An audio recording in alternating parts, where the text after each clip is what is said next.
Welcome back, everyone, to Owl Stretching Time, our Disney Plus live reaction turned podcast. Yes, today we are back with part 2 of our Owl House podcast, guest starring our good old friend Zenith Warrior Princess. How you doing, my sister? I am doing good. I've had a very long week. It's been a week.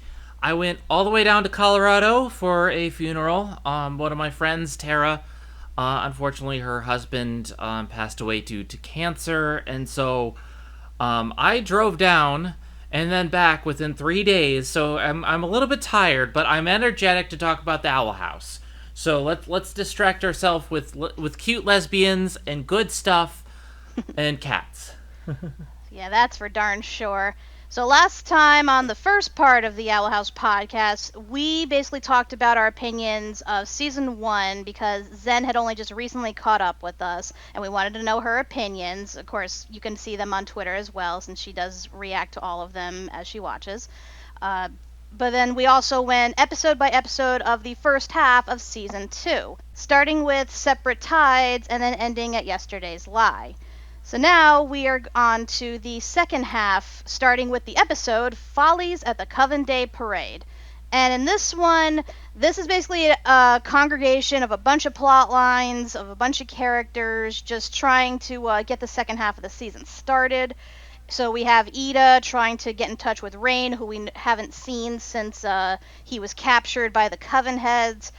We have Luce trying to come to terms with the fact that her mom doesn't want her to be in the Boiling Isles anymore, and she's trying desperately to prove to herself that she can have the best of both worlds by actually helping a villain, Hikimura. We actually see that she has issues going on with her family, so she's trying to find a way to both do her job for the Emperor while also trying to go visit her family. And in the meantime, all the other side characters have their own things going on, of course, with King having his family dramas, and Hootie, being Hootie. and of course the Emperor is trying to get everybody who isn't in a coven enlisted, all in preparation for the big day of unity. So what did you think of this one, Zen? This was a very different episode because it pretty much directly follows up on Yesterday's Lie, and I like that it shows Luz is starting to kind of really crack under the pressure of everything, because she promised her mother that she's going to, come back permanently, but she doesn't want to leave Amity, and she doesn't want to tell Amity, and she doesn't know what to do, and her whole thing is about, she thinks that people can live in both worlds, but a lot of this episode is about showing her that she really can't. She can't have it both ways. And again, it's a follow-up to this lesson where Luz is a good person, but she's flawed and she wants everything to work out perfectly, and it's not. And it shows again in this episode where they try to help Hikimura and she chooses one over the other. She doesn't have it both ways. And I think this is a great lesson for Luz, where she's kind of at a turning point and she needs to learn that not everyone is going to be having her back, especially Hikimura, who we've never seen anything good of. So it's it's a very interesting episode in a lot of ways. I agree, because it was quite a shock to see them trying to make Hikimura sympathetic, because we know that for this whole time she's been ruthless, she's been she's been ambitious in her desire to climb the ladder and be Bellus's right-hand man, but we also saw that she's slowly starting to become undone, mental-wise, because, she keeps failing so many times, and in this case we see not only is she disappointing the Emperor, but she's disappointing her family too. And you almost root for her at one point, especially since she actually does go along with their plan. The problem is once they get to the finish line and she realizes she's up for a promotion, possibly, she just turned heels like that. And I guess in a sense you should have seen it coming, given how she is, but it was just wholly disappointing. There's also some really good character stuff here. First of all, I want to mention Hootie is the best. Crime is legal now. Crime is legal now. I am your god! I love Hootie so much. I love how he's just all in on this plan, and everything that comes out of him is instant meme. I love what they do with Rain and how, like, they set up, like, oh no, Rain doesn't remember, like, what's going on. And so, like, there's this really touching character piece, and you can see how it's affecting Ida. And there's a lot of really cool stuff here. But also, we're introduced to this Coven Head, and she is scary as fuck. She is unhinged. She is, yikes. She is the head of the Plant Coven, and Terra Snapdragon. Terra Snapdragon, and she's just like really like legit. I was scared from her from the start. So you already have two Coven heads that we've been introduced to, with the Abomination Coven and the Beast Coven, and those were pretty scary. But then we see her, and she's just like, she's toying with everyone, and she's scary, and I'm like, I want to see more. Interesting thing I found out, her voice actress is Deborah Wilson, who a lot of people know from Mad TV. Like, she does a lot of her other voice works too, but once I heard that, I'm like, wow, she like disguises her voice like extremely well. I couldn't even tell that was her. And it's funny because now that I know it's her, whenever I see Terra Snapdragon, I'm thinking of one of Deborah Wilson's characters where she's like this sassy black woman, and she will like go up to a person, get all pissy, and then when they start to call her Miss, she's like, "My name is Bonifa Latifa Harifa Sharifa Jackson." Yeah, I didn't even realize that was Deborah Wilson. Now I'm like, Deborah Wilson will kind of surprise you. She'll come up in some random thing every now and then and almost be unrecognizable. I remember playing Jedi Fallen Order, and like, if not for the fact that the character basically resembles Deborah Wilson, I might not have even realized that was her. Yeah, Deborah Wilson is your god now. Who did? I would totally accept that. If she can portray Oprah Winfrey, then yes, I accept her as my god. Yep. So yeah, this was a great episode. A lot of it was mostly character stuff and follow-up from the previous episode, but as an opener to the second half of the season, like, I'm glad I watched yesterday's Lie before this, because it really is like the second half of the episode. It truly is, and it's weird because there was, again, that hiatus in between, so you kind of forget that, but I think this was a good picking up point. Plus, other things happen in it too, like the Emperor actually showing his face to everybody for once, I guess to, garner trust and to make sure that everyone thinks he's a good guy, so they go along with his plans. And of course we see more loose Amity goodness, with Luce unfortunately trying to keep the secret from Amity about having to go back home, because she doesn't want to leave her. I mean, they only just started dating. And I love that Amity is learning Spanish for her. Calls her batata. Aww. Sweet So potato. La patata. Yeah. It's my little sweet potato. I love that. I was my friend Tifa, who does some editing for me. I immediately messaged her because she watches Owl House, and I'm just like, hey, you're my la patata. It's better than calling her Papa Fritas. I especially love they show Amity trying to repair her friendship with Willow. And, like, she's trying to confide in Willow about, what's going on with Luce keeping secrets, but she wants to find out what's going on, but she doesn't want to, break her trust. And so Willow says, I'll help you out, but you have to braid my hair. I love how their relationship is growing, and how, like, she storms in and she realizes, oh, crap, I was in a heated moment. We haven't really fully become friends yet. And they have, like, a making up session, and it's really nice, and it kind of, like, sets the tone for the next half of the season. And then when Luz finally confesses what actually happened, she's just like, you know what, I'm your girlfriend, I'll be with you. And it's like, these characters are really good, and you see kind of a role reversal, because in this season we see more of Luce's faults, where in the first season we saw more of Amity's faults. Yeah, I do like that they're bringing that out with of each other because obviously we already knew a lot of the Amity's flaws, but yeah, we're seeing like all around, like we're seeing like a well-roundedness to like each character now, and especially with Luz, like how much growth she goes through, especially in the second half of this season alone. Like she's already been starting to get Mm-hmm. called out on certain behaviors in the first half, but now it's becoming like way more blatant, like especially like I said with the whole her trying to keep secrets about having to leave the Boiling Isles from her friends and from her girlfriend.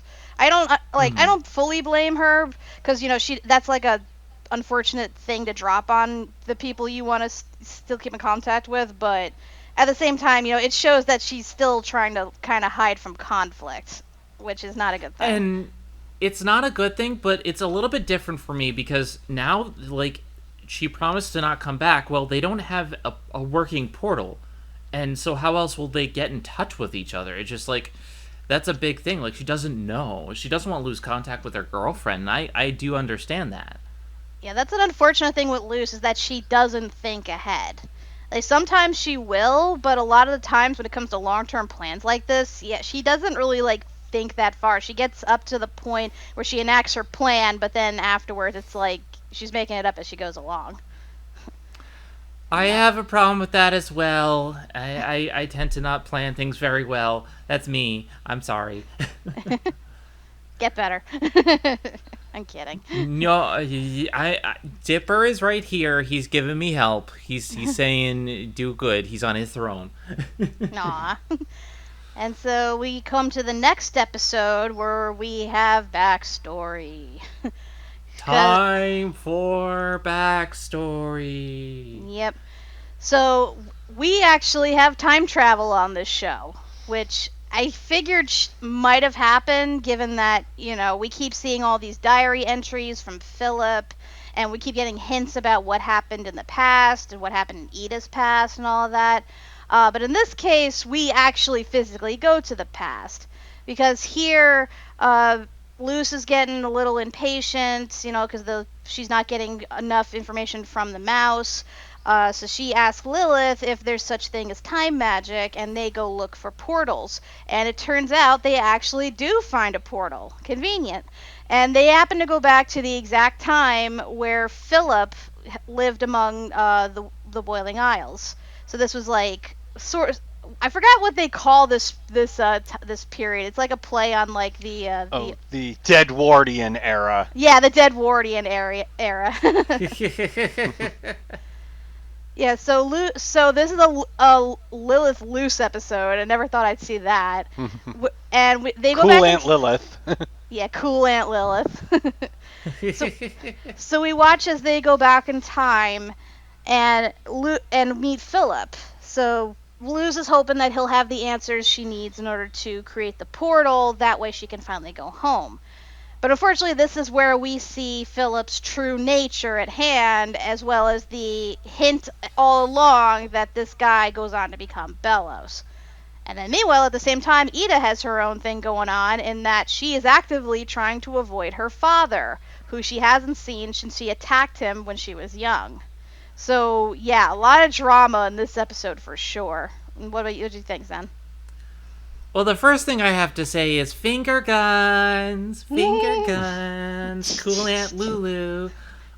This is a great episode, and it's like it's a perfect blend of lots of drama and really good jokes because there's a lot of like little things like they showcase the time travel, but also like there's a point in the beginning of the episode where they trip over something, and it turns out that Lulu is tripping over herself in the past, and like they do some really clever stuff with the time travel.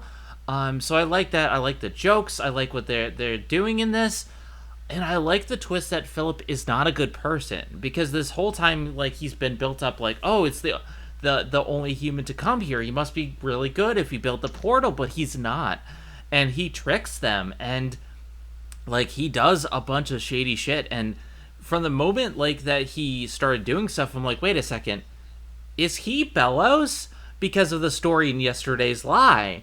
And it makes sense with like what they're showcasing, like two brothers being lured by a witch and everything. And So it's like it's a really great setup, and I want to know more. But especially like, why did he come to this place to find the collector? He finds like this mirror, and like there's a lot of build up to stuff, and I'm just like, I want to know.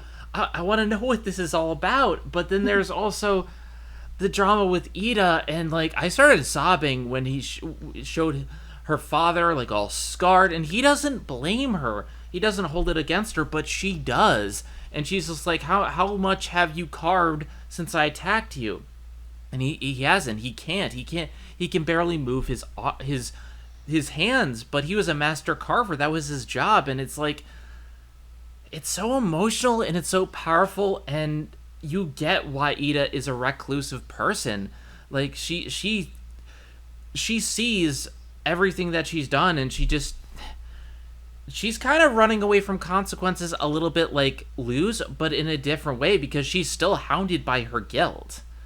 She feels like she's, causing pain to anybody that she's around, so she tries to stay away from people as much as possible.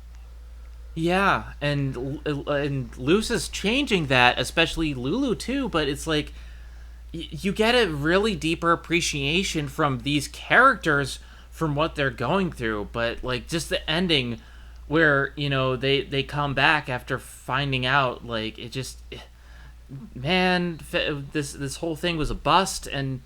But it's a great episode. It doesn't move the plot forward as much as you might think, because there's little hints dropped, but like this is a must-see. Yeah, this one is good in the build-off for the payoff we get in a later episode, because it's one of those weird like time travel episodes in which the action of the main character coming to the past is what consequently causes the events of the future. We see this happen, and granted, it's not as overt as we think, because a lot of things aren't clear by the end, but like I said, once you get to the payoff episode, oh my god. That's when you realize the staggering consequences of this episode. But that being said, I did appreciate like how they explain the whole time travel thing with like the other random portals to random points in time, and them like just randomly sticking their heads through the holes, like going into those time periods, and people just being accepting of it. Be like, are you a crab maiden? Sure. I am the crab maiden. Crab maiden. But I actually really love this because of Luz and Lilith's dynamic, because they're actually very much alike. They're both nerds. They're both eager to please. They both want to stand out for their abilities. And like they were so at odds in the first season, being antagonists and whatnot, but now we get to see them actually like working side by side, and I actually think they work together better than her and Ida too, because as Ida like definitely pushes her to do more and like kind of brings out like her worser impulses and stuff, like Lilith kind of like guides her and keeps a level head and tries to put her safety first above everything else. So I kind of like that opposition, but as I said, by the end of it, they're like the best friends, like cool aunt and niece. That was just great. I also like that they showcase her faults too, because Lulu has her insecurities. She has like she sometimes creates her own problems, and she does things just to please other people. Like she wouldn't have even set out to do some of this if it wasn't for like, oh, you got to be the cool researcher. And it's like, yeah, she has her faults too. And it's this season does a long way to really represent these characters as three-dimensional people, and their faults and their strengths are all part of who they are. And finger guns. That being said, we now have confirmation that Philip was a huge dick. Like we got like subtle hints and stuff based on his narration, but it's clear now that he was like writing his own narrative to make himself out to be the hero, the victim, whatever, like protagonist of his story, when in truth he's really been taking advantage of every single person and creature he's come across for his own gain. And it's nowhere near as blatant as in this episode, because he almost gets Luce and Lilith killed for the sake of furthering his own goals. And yeah, I get it, he was suspicious of them and whatnot, he had every right to be, but still, you know that he's been doing this for a long time at this period, and not to mention, given that he's from the era of the United States when they were extremely hateful of witches, he basically has the same attitude. But the only thing is, he's good at hiding it, and he's good at telling people what they want to hear, so they'll do what he wants. So that's how we get the basis here for Bellows later on. The other thing to note here is that they're the ones who gave Bellows his scar. Like, because when they hit him in the past, it's like right in the place where his scar later is. Yeah, I noticed that too, and I was like a little confused at first, because when you see his face later on, it looks like he has like a green gash, like he was struck by a monster or something. But in this case, we see him and Lilith just punched him in the nose. Which I find funny, considering how, devoted she was to him in the first season. But maybe it's like that was the focal point, because like it's shown later that he's working with the Collector, and that might be how he's able to stay whole or something like that. But it could just be manifesting in the spot where he was attacked.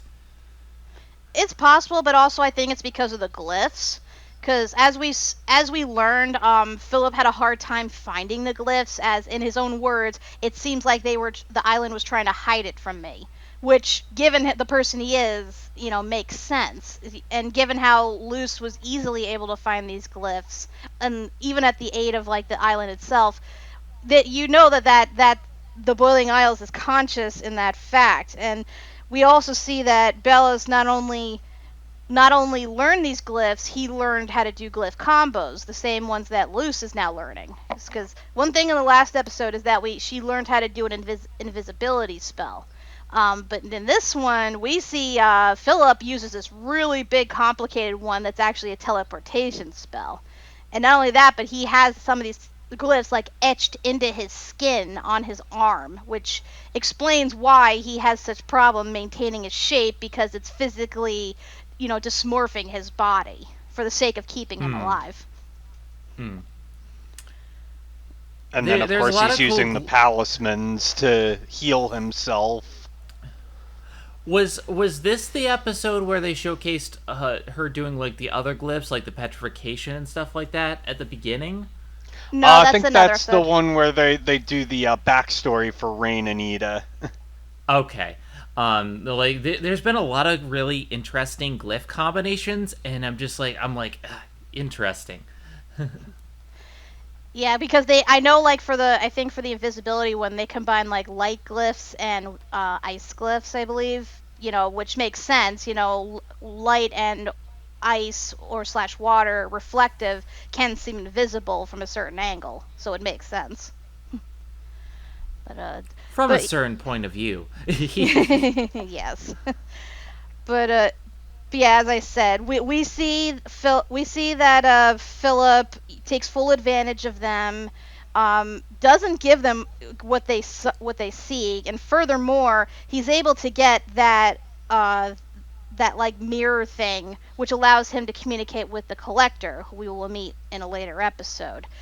So yeah, Luce kind of sort of helped and created her own like villain in a way when you think about it. Like, not that he wasn't already villainous or whatever, but he got the power he needed to eventually become Bellows by ways of Luce's actions. So oops.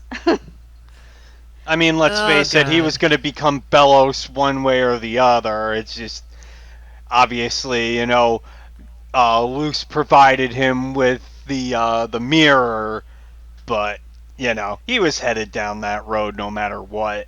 Of course, but in this case, because he had such a hard time trying to access that thing, he kept bringing on compatriots to help him, and of course getting them killed in the process. But in this case, because of Luce, he actually succeeded. So that explains, why she reacts the way she does in a later episode. But one thing I did want to note is a character we see at the beginning of the episode who was Lilith's mentor. Her name is Flora the Explorer. I caught on to that one. I was just like, Flora, the Explorer. Yeah, and she has a whip with a monkey talisman. Makes sense. Vamonos! And from what I heard, her voice actress actually did do a voice on Dora the Explorer, so it makes sense. Like, I wonder if this was like a jab or whatever. Like, I won't lie, I hate Dora the Explorer. Like, I used to watch it with my sister when she was little, and I just remember thinking, this is the stupidest fucking show I've ever seen in my life.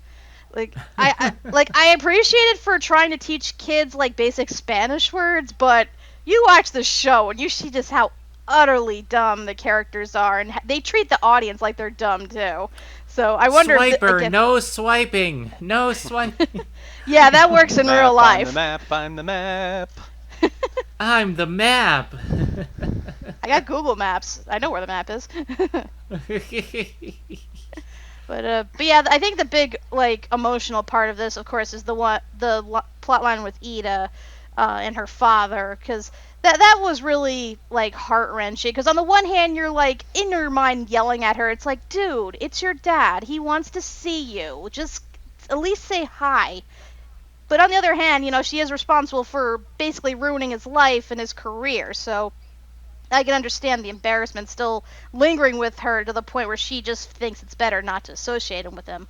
But it's still heartbreaking, though, because he's like, he gets to a point where he's like, I'm too old, I can't keep chasing you anymore. I just wanted to, you know, pass on this one last thing so, you know, we can keep the family legacy of, like, talisman carving going. And I'm glad that at least changes her mind a bit, because Luce does want a talisman, and she needs a talisman. I mean, she already has the wood, so now she just needs someone to help her carve it. And sure enough, we learned that Ida did learn to carve that with her dad. In fact, that's how she created Albert. So it was nice to see them sort of reach a resolution in that sense. Mm-hmm.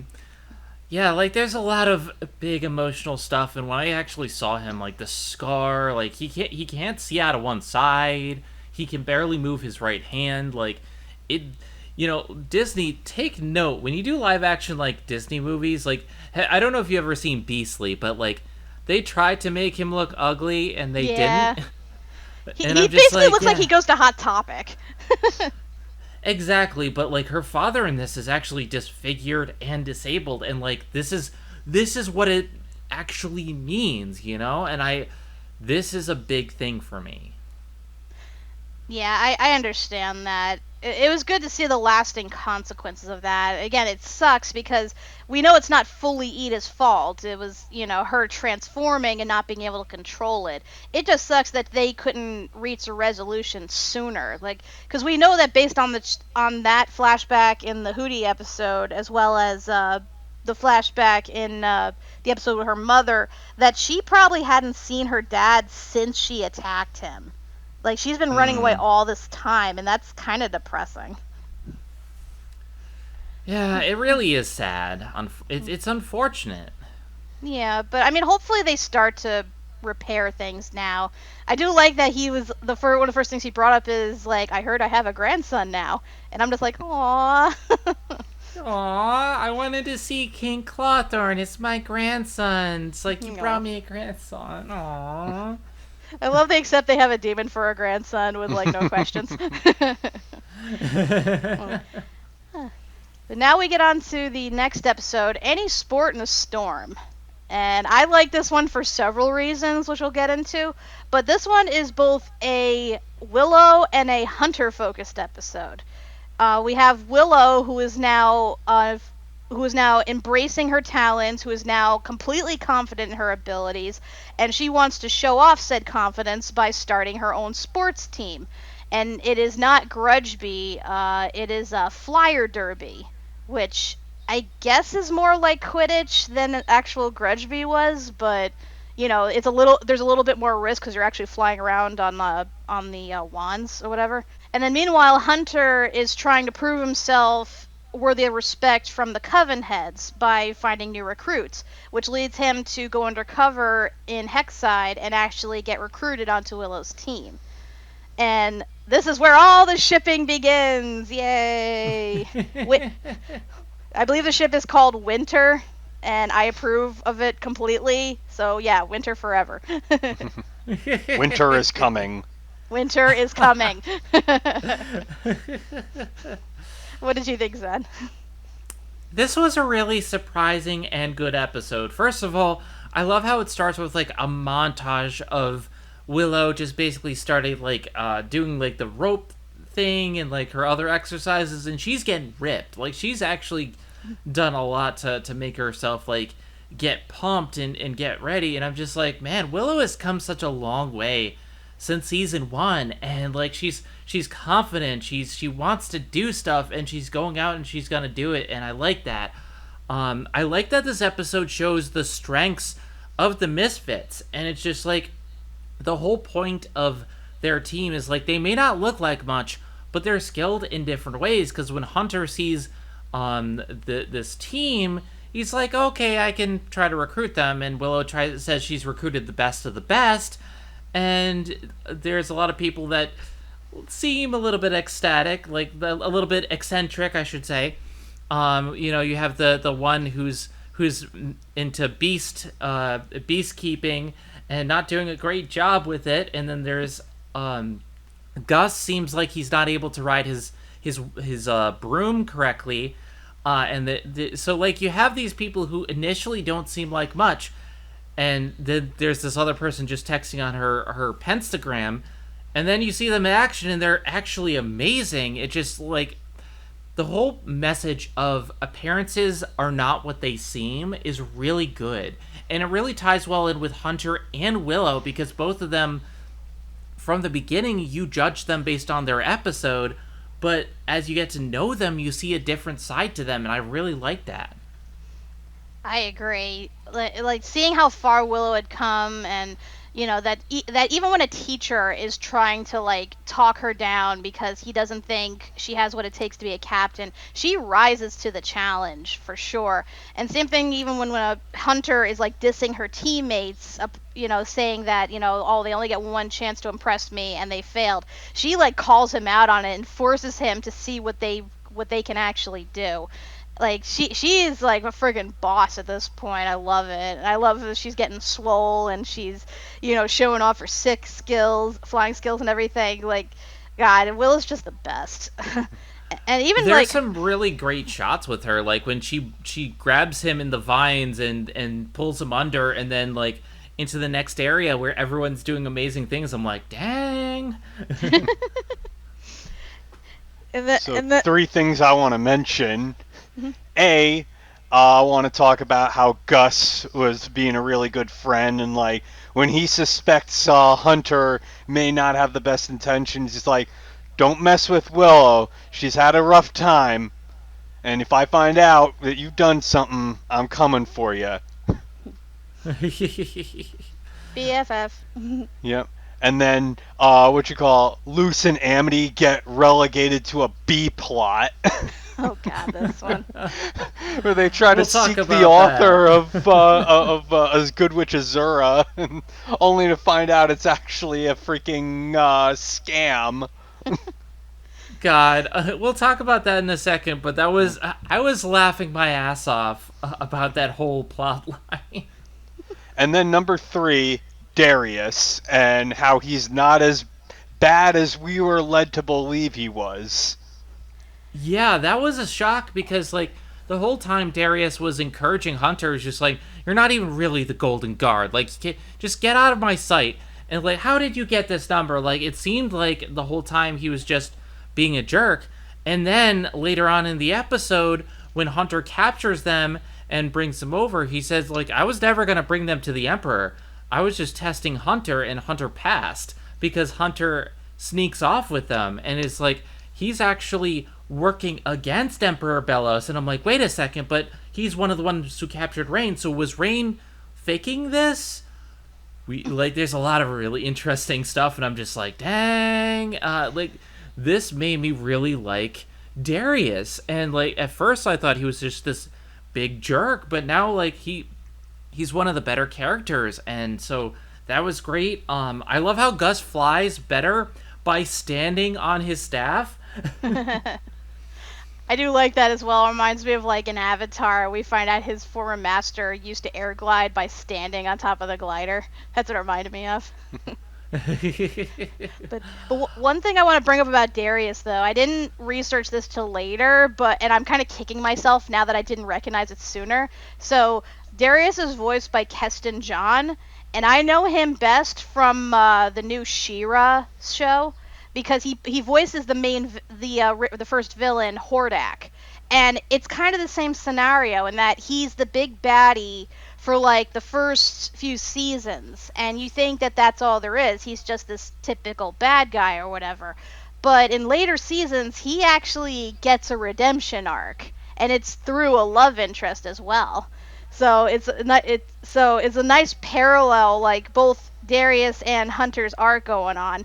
That Darius himself, while he comes off in the first time we see him as being the obvious bad guy who works for Bellows, in this case we see that he actually doesn't like the fact that Hunter follows Bellows, because we heard that the first Golden Guard was his mentor, and he apparently like really held him in high esteem.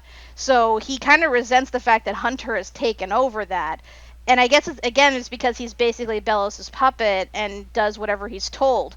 He doesn't actually start treating him with respect until Hunter actually acts of his own accord and actually, does things that a kid should do. So yeah, I definitely like his character for that, and I like the reference to his other villainous character, and it's really funny given the direction that he goes in later episodes. Mm-hmm. So does that mean that Darius is wrong, Hordak? He is wrong, Hordak. I do want to briefly talk about the relationship that Willow and Hunter have in this episode. I think it's great because they show how close that they get, because Willow likes his flying skills, but Hunter didn't really see much in any of them, but she proves to him that there's good, and then when he turns on them, she's just like, I'm sorry, well, you're not my friend anymore. And Hunter grows a lot in this episode because of his relationship with Willow, and by the end they have like a very strong bond with the team, and I think it's interesting how they go about this. They see the good in Hunter at the end, but they don't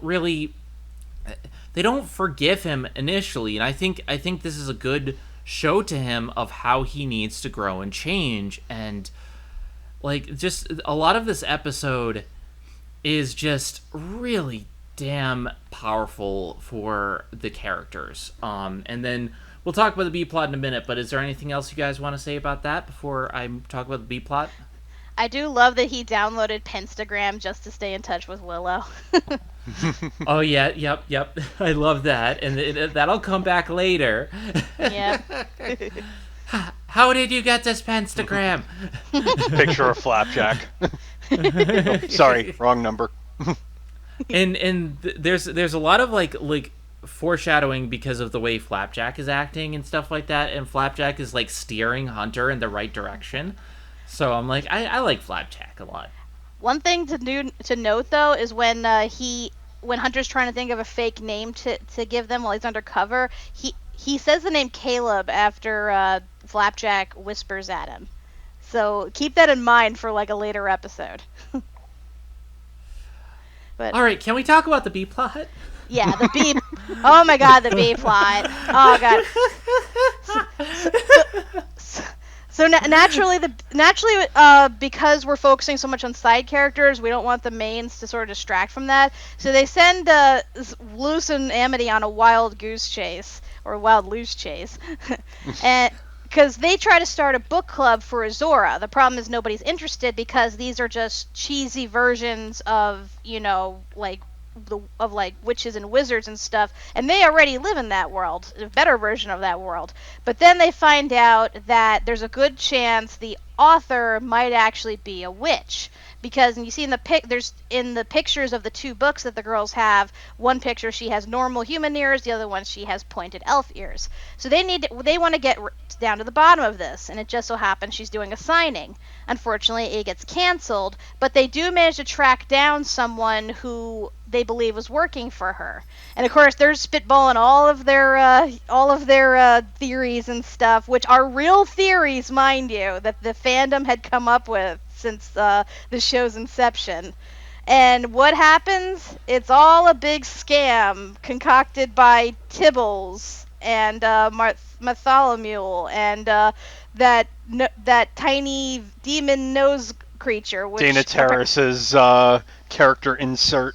Yeah, her OC, which actually has a name, Tanella Noza. So, yeah, I do wonder, like, I didn't look it up, but I do wonder what the fans were thinking when they learned the truth about this, because so many people, like, were so determined to believe that the author, like, really was a witch and that it would tie in to some big thing or whatever, but no, like, it was just nothing. Like, I can kind of understand that, like, you're like, okay, there's this author, and they have a book in the demon and the human realm. Maybe there's a connection, but I didn't really think that much about it because it's just a book that Luz likes. And for the only people to really acknowledge the book were Luz and Amity. So it's just like, maybe it's just a book. You know, sometimes a cigar is just a cigar. And I love the ending. It's just like, guys, you're spinning a yarn out of nothing. More evidence of human stuff leaking into the Boiling Isles. Yep. Well, I mean, and it's just like, it's just like, hey, human stuff falls in all the time. Like, why would this be any different? Yeah, I mean, the fact that, like, nobody but those two reads the books, like, I kind of, like, is a testament to just how, like, probably shitty those books are, let's face it. But don't get me wrong, I don't mind cheesy, like, fantasy novels and stuff, but the fact that this one was blown so out of proportion, like, by the fandom, that they were, like, you know, so determined to believe that it meant something greater, given how, you know, that Luz keeps drawing from it to, like, foreshadow the plot of episodes and stuff, and then it turns out it was just nothing. Like, that, this has got to be the best epic trolling of, like, any fandom, honestly. I agree, like... Aside from After the whole Gravity Falls, yeah. Yeah, you can't beat Alex Hirsch trolling the fandom by, you know, putting that picture of him working on an episode that didn't exist. I just like it because, like, yeah, the whole thing is that Luz is weird. She's not a normal person, and she's drawn to these books because they're relevant to her interests. Everyone has their own specific interests, and I think that it's more about her character than anything, and just saying, oh, well, you know, what if Ida is the real author, and she published in both worlds? I'm like, well, she lost her portal. How would she still... Like, that doesn't make sense. Like, the theories that they keep putting out, like, well, maybe it's someone with their own portal. Then why haven't we seen another portal before? Yeah, I'm glad they finally put this to rest, because it ultimately is just, like, a fun distraction.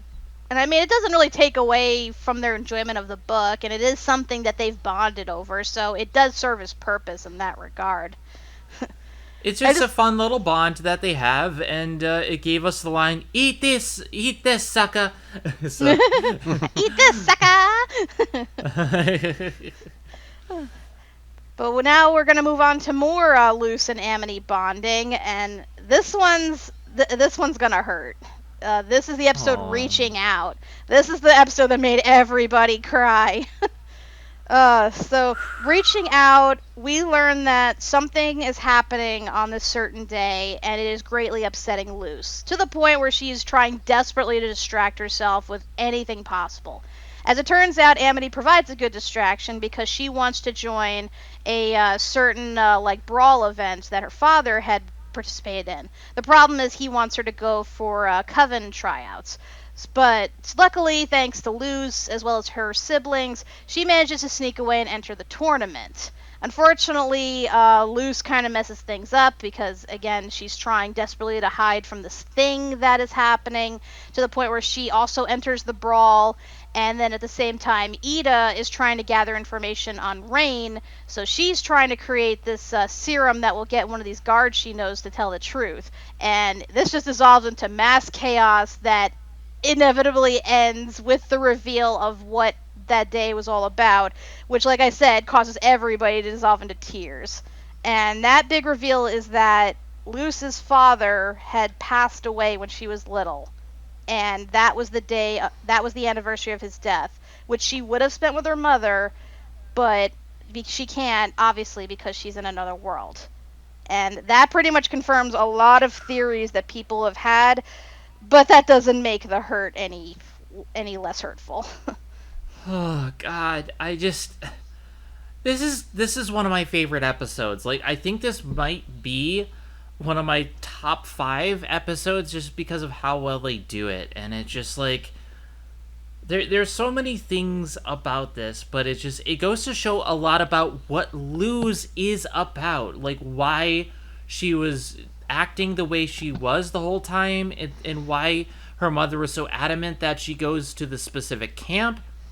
She thinks that Luz is like caught up in a fantasy world because her father is dead. And the biggest thing that this reminded me of, I don't know if any of you've seen Bleach, but the way Ichigo kind of reacts to his mother's passing, like he honors that day every year, and like he and his father are always like doing a specific thing, and that's what it reminded me of. And the fact that she couldn't go to this tradition is big, and like she just wants to try to avoid it because there's no way she can go to the human world, but she feels so guilty and so bad that like she'll do anything to distract herself. And when she breaks down to Amity after hurting her and lying to her, she's just like, I know it's not an excuse. I just, and it's been a few years, and it's just, but my dad died this day. And it's like, I really can't blame her, because like a lot of her life is just trying to live with the fact that her father's not here. And that explains so much. It explains why she's caught between these two worlds. And there's a lot that just we learned from this one episode that like so that was really touching, and it says a lot. There's a lot of other things that I wanted to talk about. I love Amity's disguise. It is so cute. I love it so much.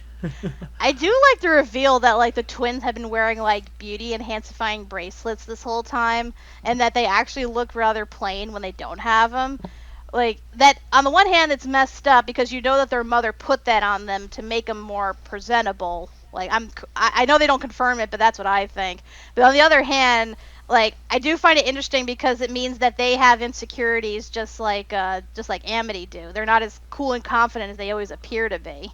So, and I like that they and I do Sorry. like they both of them to her, so she like is completely changed, and I just love her new look. It's like she is really pretty. Yeah, like the progression of Ed and Emira throughout the season 1 to now is like, it's like night and day, because we see the how Edric is not very confident in his abilities, and when Ida says he's doing well, like he wants to help out, and like he thinks he's a failure. And it's such a different portrayal from the front that he had put on in that book episode in season 1. It's just like Edric and Emira are some of my favorite characters because of how they grew and how supportive they are of their sister. But yeah, that disguise that's my favorite look for her. And the way Luz reacts to it, oh my god. Also, can't it's further I'm trying to think what I'm saying here, but like it's now Ed is no longer denying his own interests, which I'm sure his mother has put on him, and his siblings. but now like he is interested in beast magic, and helping Ida out is like further, making him confident in, learning more about it. And then there's the stuff with I'm forgetting his name, the father. Alador? Albador. Alador, like, yeah. we see a lot more about Alador, about how when he was young, he was a lot like Amity, where he was doing this brawl. And, well, I know this is technically not a wrestling episode. For me, this is a wrestling episode because of the way they present it. And so I was happy with this. But, like, he joined the brawl when he was young, and he got this. And I think he was, like, changed by his love for his wife, that, like, started taking control over him. And I've seen how that, people can be changed by relationships, so that makes sense. But he used to be this really out there, well, like, risk-taking person, and this was all about how Amity wanted to get closer to her father, to get to know him, because, like, they don't talk anymore. He's so preoccupied with his work, and that's another powerful point of the episode, because she tells him off, like, what do you even know about me? And, like, there's a really touching moment where he's just like, you dyed your hair purple, the color of abomination. And it's like, finally someone gets it. Yeah, I am surprised that they actually tried to make her dad sympathetic, because, from the beginning, when we first learn about Amity's parents, they're both equally portrayed as being bad people. And granted, her dad was, like, a little more, like, a little more distracted, a little more just, like, occupied with his own thing. We still knew that he wasn't innocent, especially given that he's part of the reason why Amity had to end her friendship with Willow. But in this case, we're seeing that, he is a neglectful parent, but he's actually learning from it. He's realizing his mistakes, and he is now in the stage of trying to fix it. Because he still does care about his kids. It's just, he's been so focused on his work, he kind of lost sight of all that. So, again, interesting direction they went with here, especially given how we've been seeing, like, and hearing Darius, like, dissing him all this time for being, like, a hack. Even though, what he does requires, like, significant talent in abomination magic. So I think Darius is just bitter that, he didn't pursue it in the same way as they used to when they were kids. Yeah, I mean, given we see him as kids, yeah, they were friends, and now every time we see him, like, Darius is always giving him, like, the stink eye. How dare you, with your abomination machines? You have to turn yourself into the abomination, you hack. I think it's more like you sold out and you're making these stupid abominations. You used to be cool, man. You used to be cool. Yeah. I also like that they ended out with them turning the ex-boyfriend from the pilot episode into a giant monster. And the direction that they go is Alador then tries to protect his daughter, but she's just like, let me help. And, like, that bonding moment is big. So, like, there's just a lot of, like, little things that build up in this episode to something big.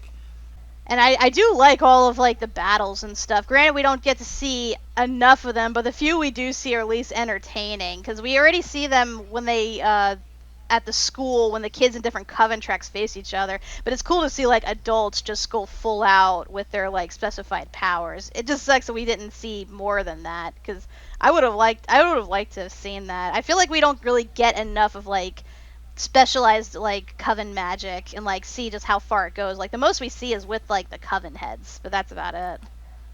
And it's a little bit different because each person does their magic differently, but we see a lot more of the abomination magic than anything and how varied it can be.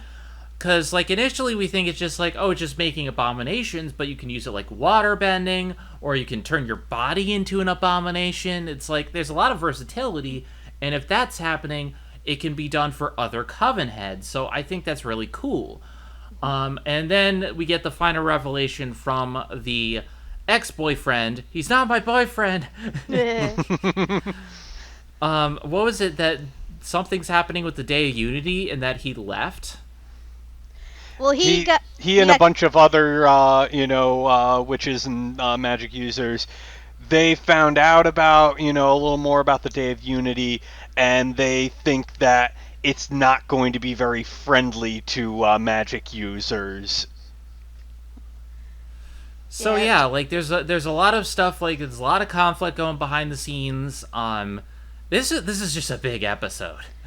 Yeah, like I said, the emotions regarding Luce's dad is like the big highlight, and definitely what hit home for a lot of people, especially at the end where, one of her tradition with her mom was that they would get flowers and bring it to his grave. But obviously she can't do that because she's in another world, but also she can't even find flowers. But thankfully, once Amity helps her clear her head a little bit, she's able to create flowers using, the plant glyph. And Amity uses her abomination magic in order to send it off, preferably through one of those dimension holes, so that way it actually does end up in the human world.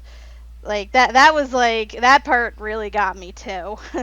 And one thing I learned in researching this, I think, is that Dana Terrace, like, she likes to tell a lot of her own story through Luce, and this instance is actually no different, because when Dana was 11, her father died in a car crash. So she pretty much, the way she reacted, how she handles it is pretty much the same way that Luce has been handling it. So you can tell because of the emotions how strongly they come through in that regard. And it's like, you don't even know anything about Mr. Nocita, but given how much, it affects Luce, given how much she loved him, how much her mom loved him, you could tell he was a good guy. And I wouldn't be surprised if he had a few quirks like Luce.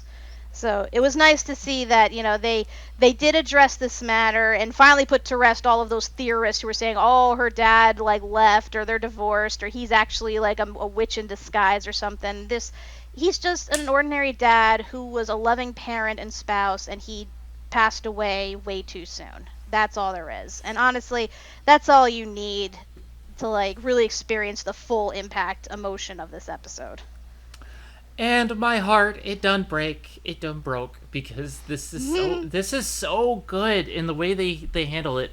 Because, like, Amity gets really mad because of Luce lying and everything that happens in the episode, and but, like, she goes and finds Amity, and she's like, tries to apologize, but she doesn't want to say it. It's like the hesitation, and then when she finally does, you're like, I get it. Because, like, part of me was mad at Luz initially because she had just been lying to her girlfriend about the whole the promise, and then, like, but now this makes so much sense why Luz is always running away from her problems, because her biggest problem, her father died.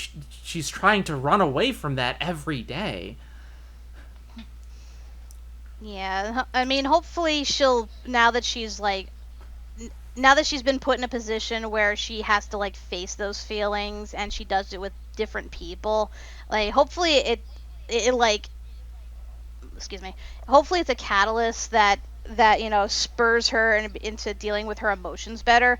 And honestly, I think it kind of, like, is reflective in her appearance going forward, because if you notice something, Luce's hair actually gets a little longer, she gets a little taller, and she starts wearing Ida's Grudgeby jacket. So I think in a way this episode was transformative for her in that sense, and that, she's coming to terms with her grief. Mm-hmm. This season is all about growth for Luz, and how we've had growth for Amity last season. Now it's time for Luz to grow, and we have stuff later with Gus, and we have stuff for Willow. It's like these characters are growing and evolving, and God, this show is so good. Why did you shorten season 3? Everybody wants to know that. But now it's time for some more backstory with the episode "Them's the Breaks, Kid." And in Kids, this is how I met your non-binary parent. Yep.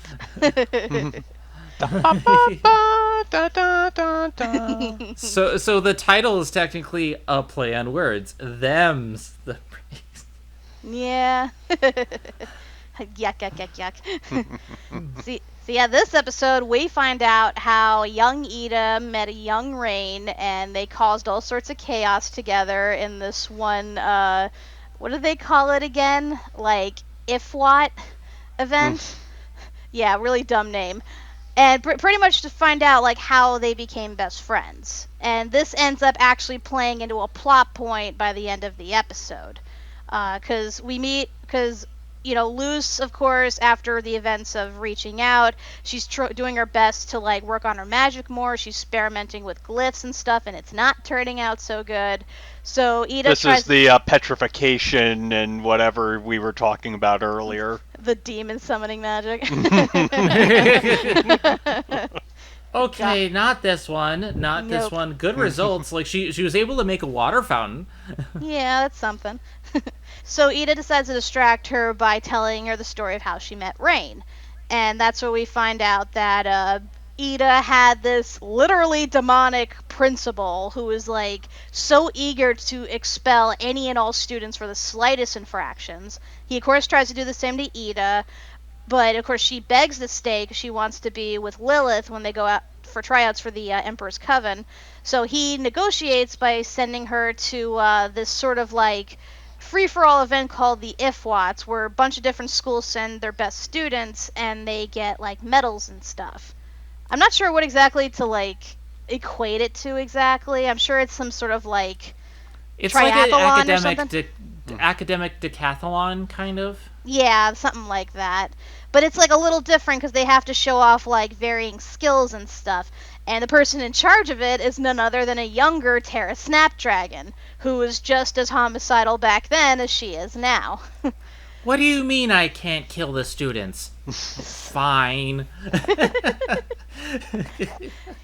Yeah, so we see that Ida's having a hard time trying to fit in because,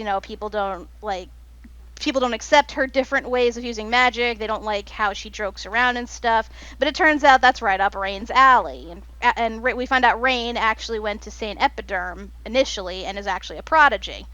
So this whole time they decide to help each other get through this event so that way they both get their medals and, they don't have to endure the headache of this event anymore. But of course Terra has to, has to exercise her homicidal tendencies by making all the students fight each other in a gigantic maze. And of course this leads to Ida and Rain doing the fusion dance. But yeah, the big takeaway from this episode is that we find out Rain has this special bard ability that if they blow on any type of liquid, they can actually change its molecular structure into something completely different.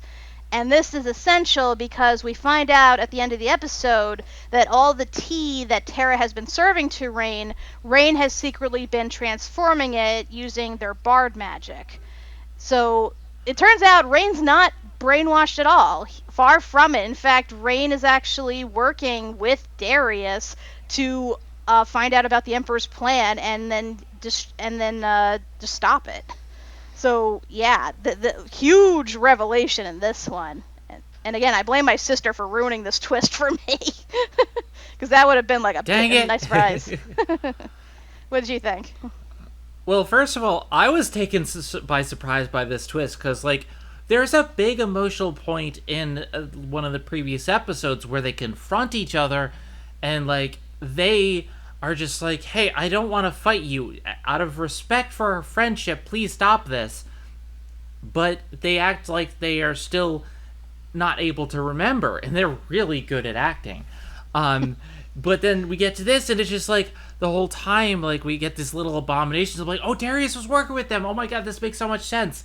And I love the bard magic. And it's just like, the whole interesting thing about it is like, bard magic isn't just about performing. It's about wavelengths and musical tones. And this shows a lot more about why they're the bard Coven head. Yeah, they don't like performing, but their magic is so good. Like, you can change just by vibrations in your voice without even doing anything. It just... I love Rain. And also, Terra is terrifying. She kind of reminds me of Black Heron from Ducktales in a way. Just how much she just revels in being evil. She reminds me of Dolores Umbridge a bit, too. That too, yes, definitely. But like she spends the whole episode saying like, okay, well the losers will be killed. And they have to whisper in her ear that she can't kill students. Really? Come on. It's like, yeah, she's working with the Emperor, definitely. Not only that, they have that whole, what is it, witches versus wilds thing.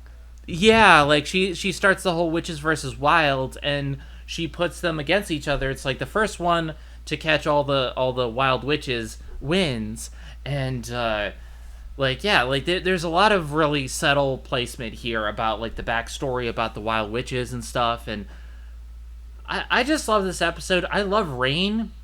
They're a great character, and I love how they endear themselves to Ida and how like alike they are. And just we see how their relationship progress, and I'm just like, just kiss already, you fools. Kiss. No, I agree. Like, their relationship is just straight up adorable, and it's great to see that this character who is treated, as like the perfect prodigy and everything, is attracted to like this chaotic individual that causes nothing but trouble. Like, it's literal like opposites attract, but they work so well together. It's like you can't really fault them. Although I will say it was a bit like surprising though, like because Rain seems a little different when they're young as opposed to an adult. Because when they're younger, they seem a lot more confident. Like they don't really, take as much guff, and they don't even seem to like really mind performing either. Like it's weird that as an adult, suddenly they have a thing against performing, even though when you think about it, them putting on this whole facade, lying to the Emperor and everyone else who works for him, is technically a performance. So a bit conflicting in that sense, but not I that mean, not that it makes them any less badass. But still, I'm just saying it's a little confusing for me in that sense. I think it's like it could be like a certain trauma or something, because like certain people as they grow they develop traumas. I used to, as a kid, really love fireworks, but now I actually hate fireworks. It gives me PTSD, and I think that's because of a fire at my apartment where the alarm was always going off, and when the actual fire happened, PTSD. So it's like I don't like those loud noises anymore. Although I still love loud concerts. So it's like there are nuances to certain people, so that could explain that. Yeah, I suppose so. And I guess maybe their whole like thing with Ida probably took away some of their confidence, cuz let's face it, they were at their most confident when they were with Ida. So now, they still are extremely powerful, don't get me wrong. It's clear that Rain works a lot better with Ida than they do alone. And They had to rein her in. Oh, yuck, yuck, yuck, yuck, yuck, yuck. Go in the corner. Hey, don't rain on my parade. I'll do what I want. So now we have the next episode, and this one's a doozy. Hollow Mind. So oh god. yeah, so through some really big plot contrivances, like I'm not gonna lie, I still don't fully understand how this happened. Yeah, Luce and Hunter end up inside Belos's mind, like particularly like in his memories, and it is through these through sifting through these memories that we find out what everyone has pretty much guessed this whole time, the truth about Belos's backstory. That he is in fact none other than Philip Wittebane.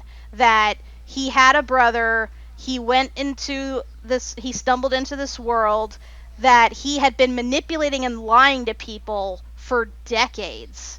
And, we see him amass his power, we see him, like, use people, we see him kill people. And we just get, like, the full-on, like, Bellows treatment here as to, like, how bad of a guy he is. And not only that, we also meet our next big baddie, I should say the big baddie, the Collector, who is, like, some, like, Bill Cipher, like, level of interdimensional being of immense power, and is the reason why Bellows is as powerful as he is. But not only that, we also, as I mentioned in the past episode, we find out that Luce, in a sense, is responsible for why Bellows is in power and how he got in touch with the Collector. So yeah, huge revelations in this one all around. And of course, Luce doesn't take this well, Hunter doesn't take this well, nobody takes this well. What about you, Zen? This is a great episode, and now I can explain exactly how this happened.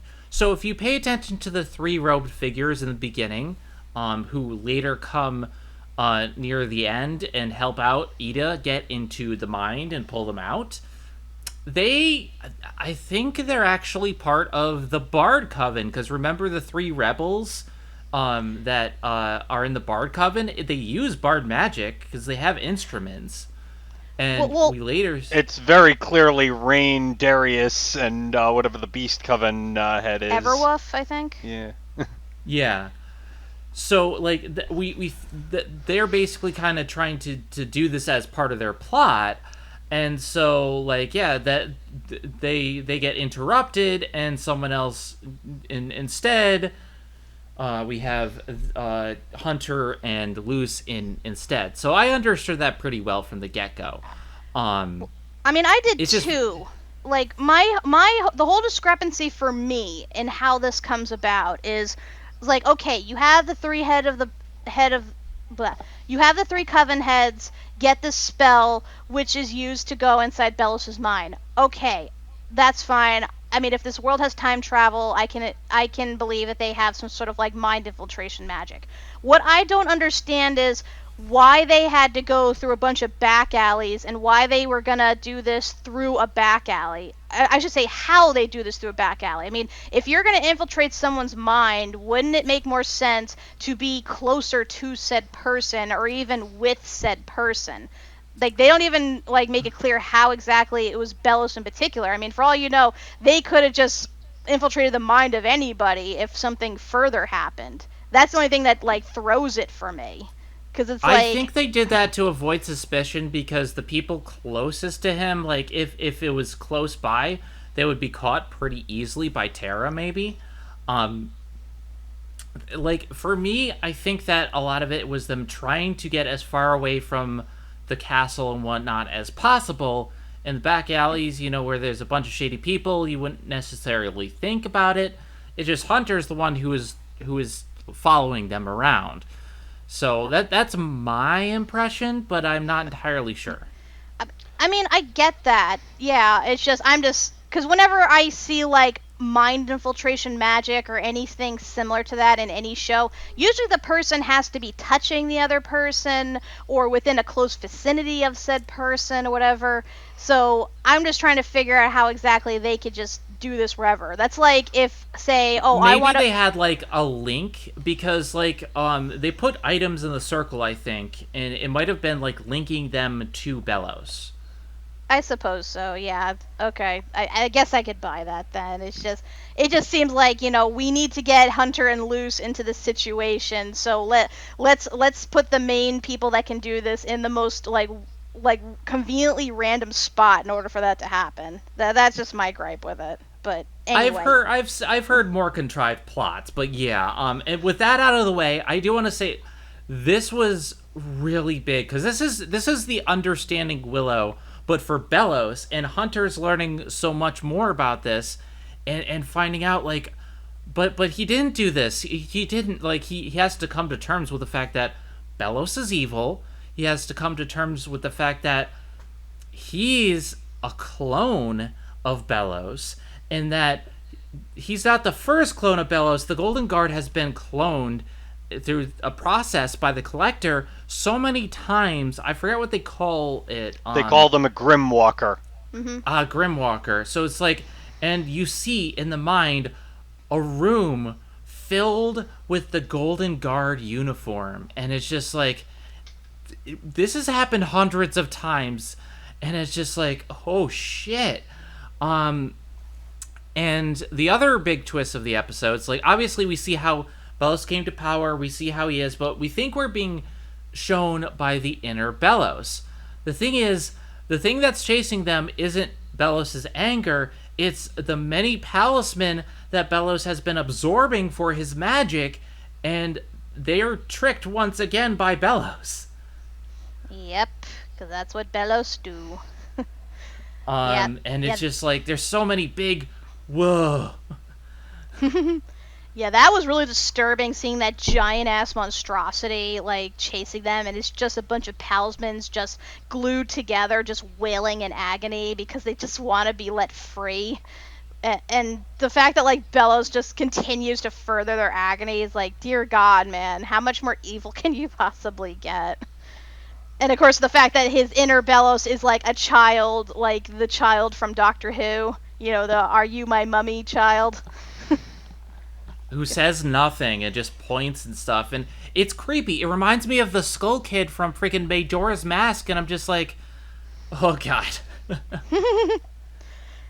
Yeah, and then of course, like, seeing Hunter coming to terms with all this, because he's like doing such mental gymnastics to convince himself that Bellows isn't as bad as Luce is saying, and it takes like him actively telling Hunter that, you know, he's just a copy of a copy of a copy, and that he's as easily like disposable as they are, for him to finally like break free of that reality. Because that is a tough thing to do, like, to break someone's belief on that deep a level. Like, I remember an episode of Star Trek Generations where, Picard came across this race that regarded him as a god, and when he, like, tells them that, no, I'm not actually a god, and, you know, even brings proof and stuff, his most devoted followers, again, doing these huge mental gymnastics to convince himself otherwise, and they would sooner kill him and themselves than actually admit the truth. So, you know, I think that, again, that was, like, a big thing on this. And, again, it shows that, you know, Hunter, like, the last point in his growth was him coming to the realization that the person he supposedly cared about the most was actually extremely toxic and someone he needed to get away from. And this was, like, a big turn in that point, in that sense. Like, he was indoctrinated his whole life, and I don't blame him, because we see that he is still very young. And we saw a little bit, like, of him kind of coming to terms with stuff, like how the tryouts for the Emperor's Coven were kind of bad, and then he kind of realized, oh crap. Mm-hmm. It's like, oh yeah, go to the bottom of the mountain, and the people who survive win. I'm like, dear God. Yeah, I mean, that's unfortunately a real thing, though. You know, if you're brought up in a toxic environment with toxic people, you're brought up to believe, like, this narrative that is inherently bad, but to you is good because the people in charge say it's good. And I'm glad that they made that very apparent. To draw a parallel to the real world, there are people out there, like, you know, who are family members of anti-vaxxers, who are, like, in this parental relationship, and they can't get out of it, and they have no say, and they kind of grow up believing this until, like, they have their own autonomy, and it's just like, you know, that kind of thing where a lot of people do mental gymnastics just to prove that their way of thinking is right. Like, because there's a thing called correlation does not equal causation. Just because something happens doesn't mean that this thing caused this thing, and it's just like, you have to use logic, but these people don't. And so, for example, I believe in science and vaccinations, but, like, you know, if you don't, I'm sorry, but, like, you can't do things without research, and vaccines are research. So, like, that's the same type of thing for me. Yeah, and just to see how heavily indoctrinated not only Hunter is, but, like, all the people that follow him too. Like, it's no wonder that the Day of Unity is going to be, like, a massive thing, because everyone's been brought up to believe that being in a coven system is a good thing, even though, by nature, being in a coven cuts you off from the rest of your magic. Which, again, I don't see how anybody could, like, accept that. Granted, they do show other people who don't join covens and don't cut off their magic, but the fact that a majority of the populace does it, like, that's just baffling for me, especially given the types of magic they can do if they wanted to. Well, like, they showcase how he manipulates them in this episode, where, like, all the wild witches are attacking and stuff like that. They create a boogeyman, they create a scapegoat to blame it and say, well, we're protecting you from this. And it's like, yeah, we're restricting you, but you're not going to have any wild covens. So they're like, okay, it's for the good of all, without actually thinking it through. Yeah, pretty much. This is a big thing. This showcases like this ideology of how like Bellis is all like, oh well, we have to destroy this evil that is witches, and we're gonna do it by any means necessary. We're gonna lie, we're gonna cheat, we're gonna steal, and it's like the whole thing. Like his whole reason is that he's a witch hunter. He and his brother were the people that were trapped in this other world by the witch, and so that's the whole thing. It's like he's doing all this. He's going to all this lengths because he doesn't like witches and because he believes that witches are evil. And it's like, well, you have proof in this entire show that witches are not evil, but he doesn't take that proof. He's just like, no, I have to be this 1600s level bigot, which to be fair, this was Connecticut, so yeah, Puritans were kind of a thing there, but like, God. No, I hear ya. Yeah, like even when Luce is like straight up telling him his thinking is wrong, like he only responds with, "Well, can't reason with crazy."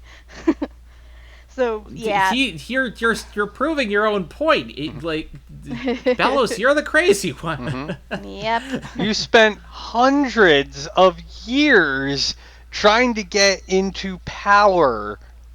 It's like somewhere along the line, you either had to figure out what you're doing is just not, sane, or you're just like completely in denial. I think the big catalyst for his hatred, though, is what happened with his brother, because we only get like hints and references as well as what we see in the paintings of his mind as to what actually happened. But given what I've heard other people talk about, it's pretty like heavily implied that his brother, even though he was raised as a witch hunter like him, he ended up falling in love with a witch once they got trapped in the Boiling Isles, and it got to a point where he didn't even want to leave. Like he was gonna leave Philip by himself and like just stay there and raise his witch family. So that must have drove Philip over the edge because his brother basically betrayed everything they were brought up to believe in. And it got to a point where he even killed his brother. In fact, he's killed his brother several times because as we've seen, like all those Golden Guard helmets and stuff, like he's been doing this for decades, just killing his brother, cloning him and making him into a Grimwalker, only for him to again, gain autonomy, gain like independent thought, betray Bellows, and then force Bellows to kill him again. This has been a cycle that has been going on for like hundreds of years now.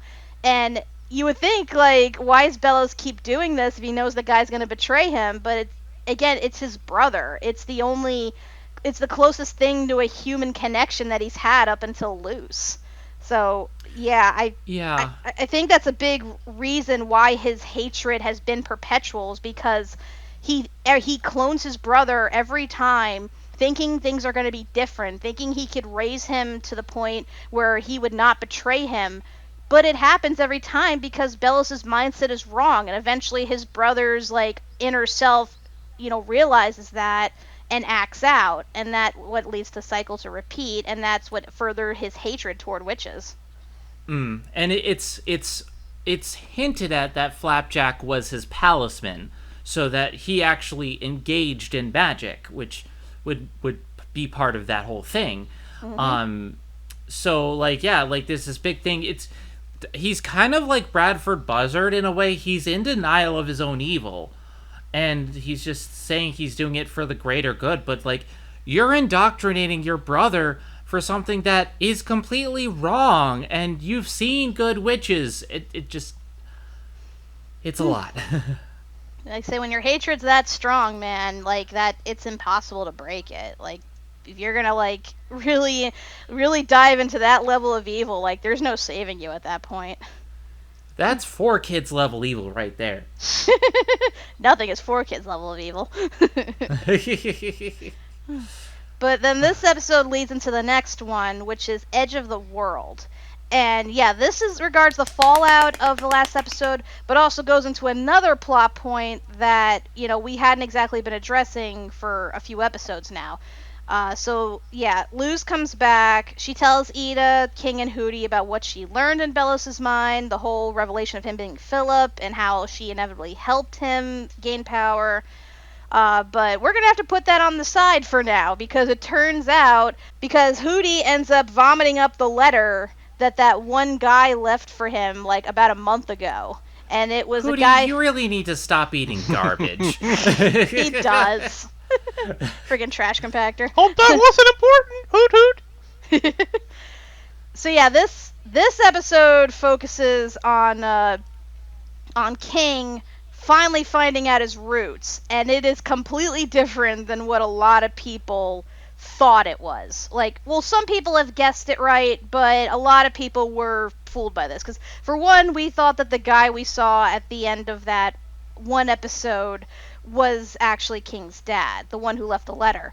That's not the case. The guy is actually part of this whole, like, hunter society that has been hunting down the Titans. And they are still looking for one remaining Titan. And as it turns out, the big reveal in all this that some people have managed to guess, King himself is actually the last remaining Titan. Like, oh my god. Like, mind blown. Thanks. Yeah, so this was a biggie. Like, I kind of, in the back of my mind, was thinking, but then I'm like, on the other hand, the Titans are huge, and you're telling me they start off that small? Like, is that even possible? So that kind of is what put me off the theory, but now, like, given the evidence, given what we know about King and about the Titans, like, yeah, this blindsided me. What about you, Zen? This really took me by surprise, but like it was foreshadowed early on in knocking on Hootie's door with the blood. And I'm just like, well, why would the test be inconclusive? Because they did the bug test, they did the biped test, like, they did the beast test, they did all these tests and nothing was conclusive, but he has an ability that nobody knows about, and I'm just like, there's gotta be something here. Well, yeah, if he's a Titan, something that's extinct, like, that's a big thing. Like, you see his father at the end of the episode is the Titan from the Boiling Isles, and it just like, dang. And the reason they were able to hunt them down is probably because, like, yeah, they grow up to be big because they live so long, but you see a lot of like skulls fitting humans, so it's like they probably start off in like a litter. I would believe that. I mean, we only saw like King as an egg by himself, but I do feel like there would have been more, like, especially if they weren't in such especially if they weren't constantly attacked by the Titan hunters. But I gotta say, like, that society, man, like, we find out that the reason they're like that is because they worship the Collector, who actively, like, hunted and killed Titans. So that's another piece to the puzzle in regards of the Collector and what he's all about. And again, that comes into play at the end of this season as well. But yeah, the fact that, they go that hard, like, and they hadn't seen a Titan in, like, decades, too. And it's kind of disheartening that, they treat King like one of their own, because at first they think he's just a regular elf wearing, like, a demon mask, like, from his father or something. But after, they've accepted him as their own, after they celebrated with him and stuff, and they treated him nicely and everything, as soon as they find out he's a Titan, they immediately turn heel and try to kill him. Like, oh my god. I also, like, I didn't put the pieces together until they started saying that awful noise, the awful wah, wah, and I'm like, wait, what? Wait, wah, wah, wah.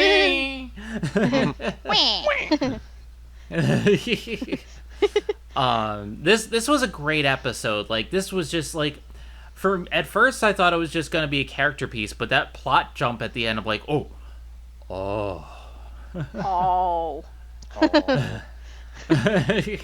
Not to mention, there's a character named Bill. God damn it, Bill.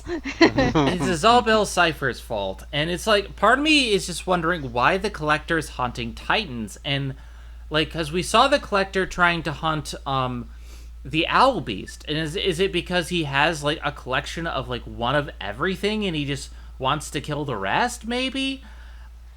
It's possible. I mean, we don't find out, like, that much more about the Collector in terms of what their goals are, in terms of what they're all about, or their history with the Titans. Like, I assume they're going to go into that in the final season, but given what we know of now, we know that, if they were collecting them, it was probably more for their own amusement and probably just to further their power.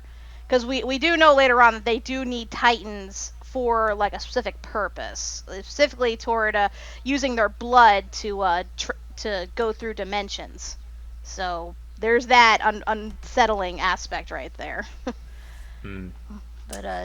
But yeah, I mean, like I said, this episode was also heartbreaking because it's like, how would you feel if you learned that not only is your dad dead, but you've been living on his dead body for your entire life?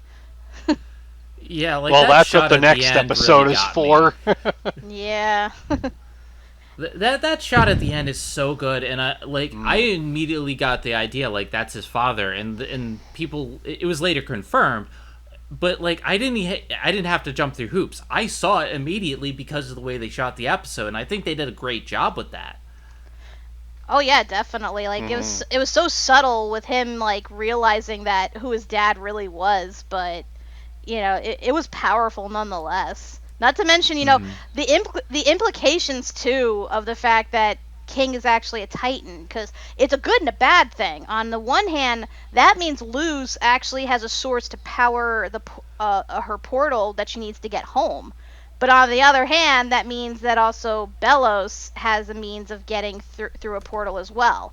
So yeah, King, unfortunately, in that revelation, made himself a huge target. Not to mention the fact that he also touches that cracked mirror thing, like the same thing that Bellows has, which, as we learn later on, ends up connecting him to said Collector.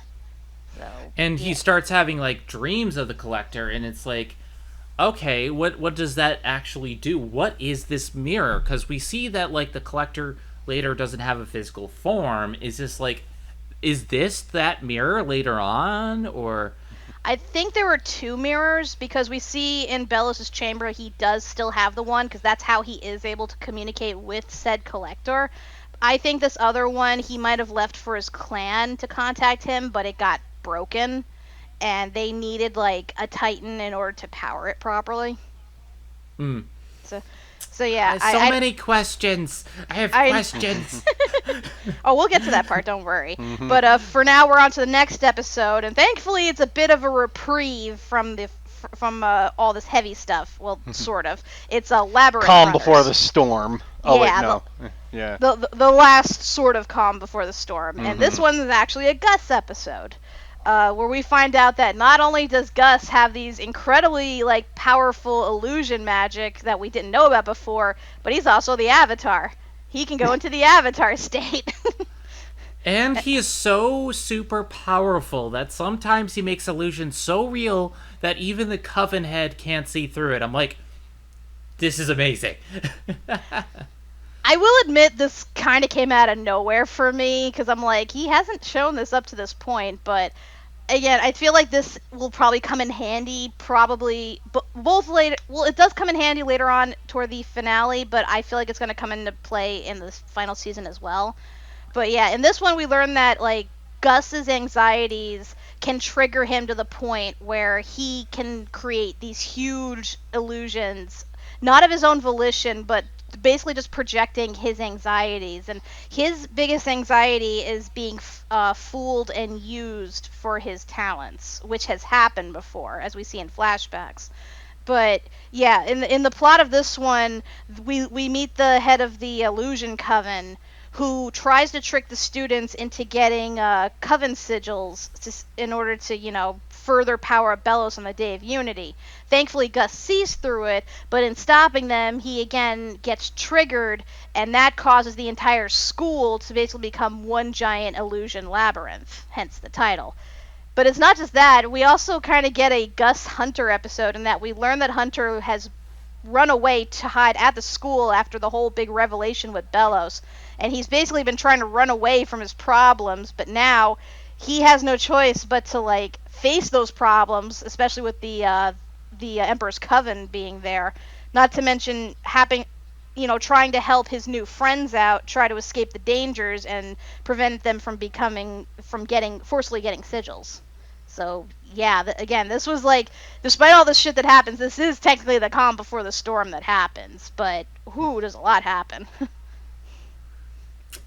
So for me, I actually didn't have any issues with this because they showed in the Galderstone episode that Gus is very powerful. He's able to create really big illusions, and we've always known that he's more adept than most people. We've always known that he's been put up a grade, and magic is technically, like, for a lot of them, it's in the heart.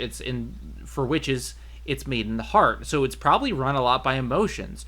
So when your emotions are that strong and you're already strong enough to begin with, anxiety can definitely kind of put that against you. And I know we haven't seen too much about that, but we saw it with Bartholomew, and like everyone he tries to befriend, aside from Willow, leaves him. So it's a big deal for him, and I kind of saw that. I saw that happening. I think it's a great Gus episode, and I think it's great for Hunter because like he starts fighting because he wants to protect his team. In Flyer Derby team, woo, he wants to protect Willow. And this is also really good for Willow because it's her and Amity have a little bit of development because Amity is trying to protect her and Willow's trying to make her see that she doesn't need protecting anymore. And it's like there's some really great character dynamics in this episode. It shows that, not all the schools are falling for Emperor Bellows' bullshit, and especially Principal Bump. And it's like, yeah, fight the power. Mm-hmm. Damn straight. I love seeing Bump just like go all aggro and like fight for his students and everything, to the point where he actively takes off his demon helmet and like fights with his staff. That was a really cool moment. Yeah, like there's some really great moments this episode, and the illusion stuff is great. I love that they give us more info about Gus, and I like that Hunter's like slowly changing and becoming a better person. And I think Gus is the perfect person to do that because we had Willow and we had Lewis. We had Willow and we had Luce. Now let's have Gus come in and help save the day. And I think this was really good. I think this is one of my favorite episodes. It's technically, I guess you could say, a filler, but it builds things up and it's great. Yeah, honestly, like Gus and Hunter like joined together and became friends at like the perfect time where they were both trying to get through their own anxieties. And I mean, they do end up helping each other ultimately, and strangely enough through Willow as well.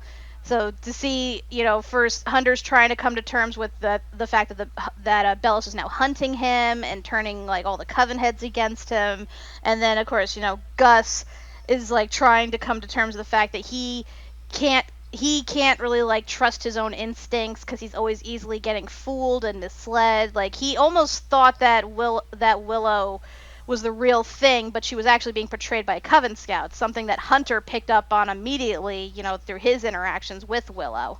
So I do really like the way they bounce off each other. Like, on the one hand, they don't take each other's shit. On the other hand, they recognize what the other is going through and does what they can to help them through it. And that's really, really endearing. Like I said, the part at the end where Hunter manages to save Gus from like basically drowning in his own illusions, like that really got to me. Like the part where Gus is saying how like I can't trust anyone, I can't even trust myself. Like that hit hard just because I've been through that before, where like I thought I would make friends, I thought I could trust them, and then they'd end up like turning on me like for really no reason. So. And I would think to myself, wait, did they fool me, or was I just so stupid I didn't see it? So it was a nice way for them to portray that and how to deal with it. It shows that there are bad people out there that will fool you, but there are good people out there that genuinely also want to help you. So I think that was the big message of this. I went through something similar to that when I was a kid. I had a friend who was two-faced and was only my friend when I was like, no one else was watching. And I've had a history with those type of friends. And this episode really hit home. But what I really liked is that they showed the illusion Covehead, and like he has this whole entire production. And what tanks him is that he's not the one really creating the illusions; he's directing the illusions. God. And he's having other people perform it. I've had directors like this. Like, they are the worst people. All they do is critique. They don't give any constructive criticism. It's just like they just want to hear themselves talk and make themselves feel like better than they actually are. Like, this guy really pissed me off in that sense. And I like that the people quit the Coven. Like, eventually, I'm going back to the small cat Coven. I want to join that Coven. I mean, I do have cats. Hi, Kana. I want to join the Owl Lady Coven. Bad Girl Coven for life. The Bad Girl Coven, yeah. Bad Girl Coven. Woo! I will get that shirt one day, I swear to God. If you find it, get me it, because we got to be in that Coven. Oh, absolutely. I will tattoo that on my chest if I have to. You like a sigil? God. Well, no, it'd be on my chest. It wouldn't cut off my magic. It would just make my boobs look more fabulous. But yeah, this was a great episode. It isn't technically like the most important episode because a lot of it is character dynamics, but like it follows up on a lot of plot threads from this season and just so many good things that like coalesce into this. So I like it a lot. I'm surprised you didn't bring up Sailor Moon. You must be punished in the name of the moon. Mm-hmm. Oh yeah. They transform together. Like they do that. They do the magic together and they make the Sailor Moon pose. Oh my god, that was so great. The dual magic together was great. Yeah, Abomination and Plant Magic, that's pretty badass when working side by side. It's like you can combine different like parts of magic together to create something so powerful. It's great. I know, like the glyphs. But yeah, I think the two big things that come of this is that Hunter is officially a good guy now. Like, he's officially cut himself off from Bellows and is now actively helping them to stop the Day of Unity. And the other is that Gus does get a hold of the Illusion Head Coven's, like, little talisman thing, which allows him to project illusions. So I think that does come into play later on. So that is, like, one of the two significant things that happen. So the next episode we have is "O Titan, Where Art Thou?" And this, again, directly lifts from the previous episode with King finding out about his heritage. Because now he has to come to terms with, that his whole identity has been a lie this whole time, like a lie that he pretty much conjured up for himself. And he's trying to basically find himself, but unfortunately at the same time, the Emperor's Coven is actively hunting both Ida and Lilith. Like, because now that they've been inside Bellows' mind, he doesn't want to take any further chances, so he's trying to arrest them. But of course, they had the good sense to peace when they had the chance. And unfortunately, because Hootie was with Luce and King, he wasn't able to guard the place. But yeah, here is where we have, like, the big setup for everything, because unfortunately Ida doesn't have a real solid plan on what to do at this point. She makes Luce believe that she does, but it's clear she doesn't know what she's doing, and given that they have no idea what they're doing, her only goal at this point is to send both her and King away for their own protection. So a lot of things happen in this, and like I said, it's a big setup for what ultimately happens in the next two episodes, which are the finale. So, what do you think, Zen? I like this episode because Steve is the best character that nobody talks about. Seriously, we should have been talking about him much earlier in this podcast. Like, I just forgot the episode that he was specifically in, because, like, earlier on, even though that, like, they're kind of cut off, he goes to Lulu's birthday party, and he's in the Emperor's Coven. He should be, like, attacking them, but no, he's just there helping out. Steve is awesome. And then here, King meets up with Steve, and they go on a road trip, and we actually get to see his face, and that he's stopped, he's left the Emperor's Coven, and is like, and you get to see that the Covens aren't just like faceless people, like they are people beneath those masks, and I think it gives like a lot more character to who the Emperor's Coven people are. Oh no, he's hot. He is so hot. He has a horn, and I love him. I want, you know what? Team Steve all the way. Was it two fun facts about him? One, he is actually the older brother of Bartholomew, which you can tell because they look alike. And in fact, I think Bartholomew even mentioned him in a previous episode. We just didn't hear him name dropped. Yep. The other thing is that he's voiced by Matt Chapman, aka Strong Bad. So he is Trogdor the Burninator. Pretty much. It was Steve all along. Burninating the countryside. Burninating the bellows. So like this to me is a pretty filler episode for like the King side, because it's like a lot. He runs away because Lulu wants to worship him because he's a Titan, and he just doesn't know anymore. Like he's kind of come a long way, because King's whole thing in season 1 was, I want you to fear me, I am your king, rule.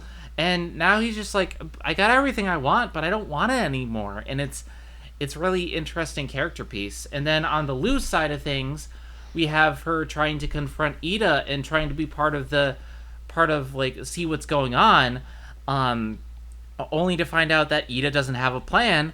But it's okay, because the Coven Heads have a plan with the cats. Meow meow. It all I comes never agreed to that circle. name. It all comes full circle. Meow meow. In a way, it's also kind of funny because it's sort of a reversal of now, instead of Luce being the one who's lying to everybody, now it's Ida lying to Luce. Yeah, we see a lot of like turnarounds for the characters in this. Like you said, it's King, who initially wanted to be worshipped as like this powerful demon king, no longer wants that sort of power or recognition, especially once he learned about his true past. And then you have Ida, who is known for just, chaotically running headfirst into things and like fighting whoever like dared to challenge her, now suddenly being cautious and wanting to like hide her kids away for their own safety. And then of course with Luce, again, she usually like so eager to like use her magic and everything and to fight Belos and whatnot, but now it's clear that she's in over her head, and and there's a very real chance that she could lose everyone, and including her own life. So it's a very interesting role reversal, but also came full circle. The cat hoodie was always important. Yep. Meow meow. Meow meow. Yeah, I don't actually really.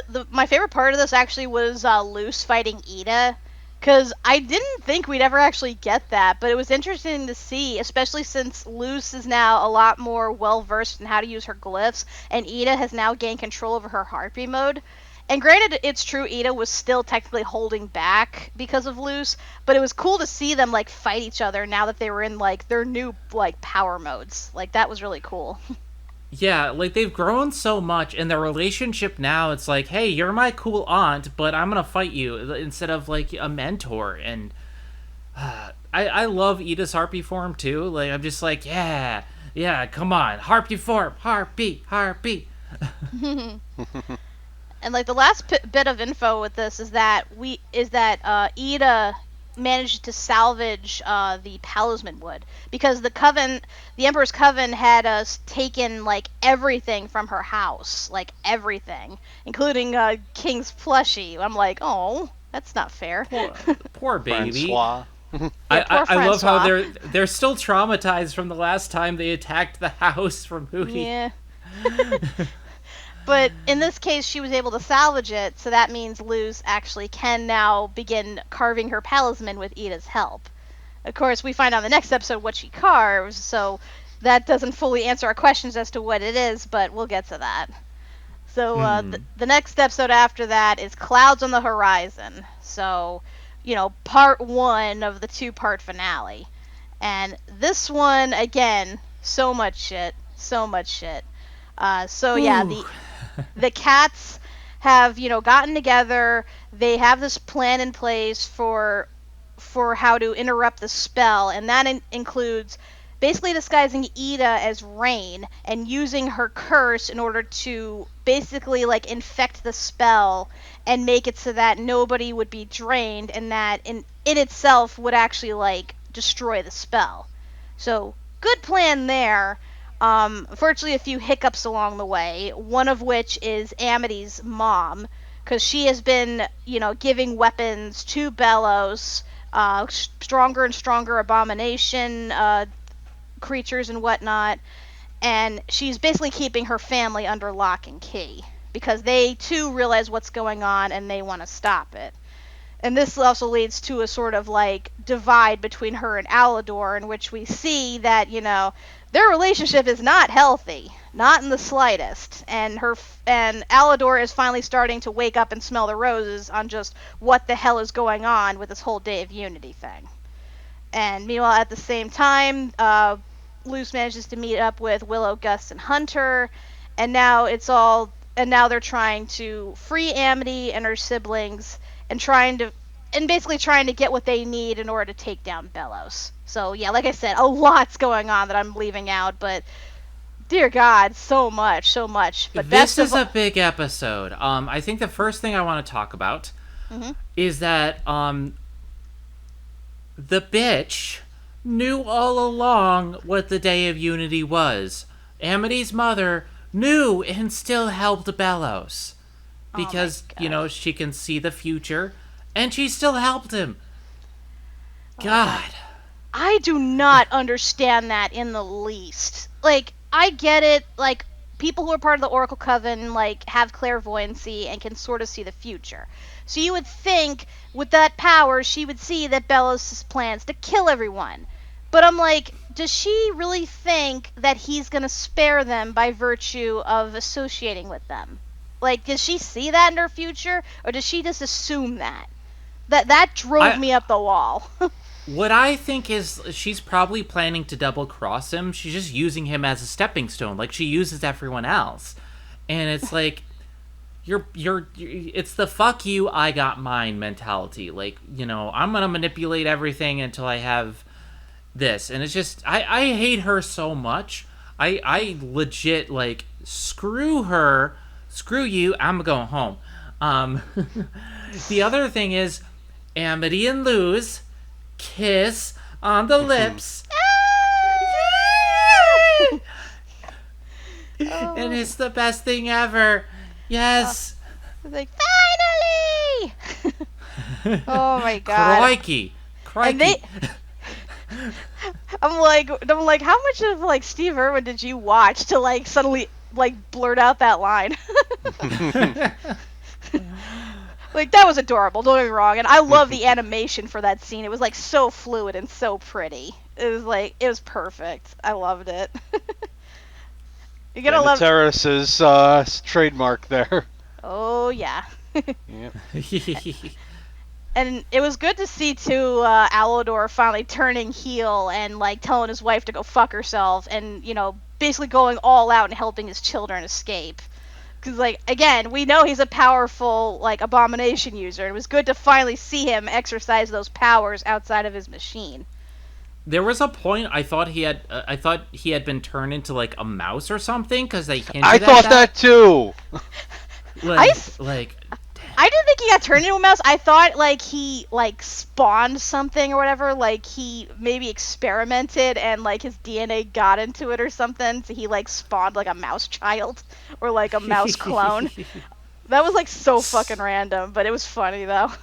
I legit thought his wife turned him into a mouse or something there. But no, King saves the day. He's the one who gets Alador, and I'm just that's awesome, because Alador was having second thoughts.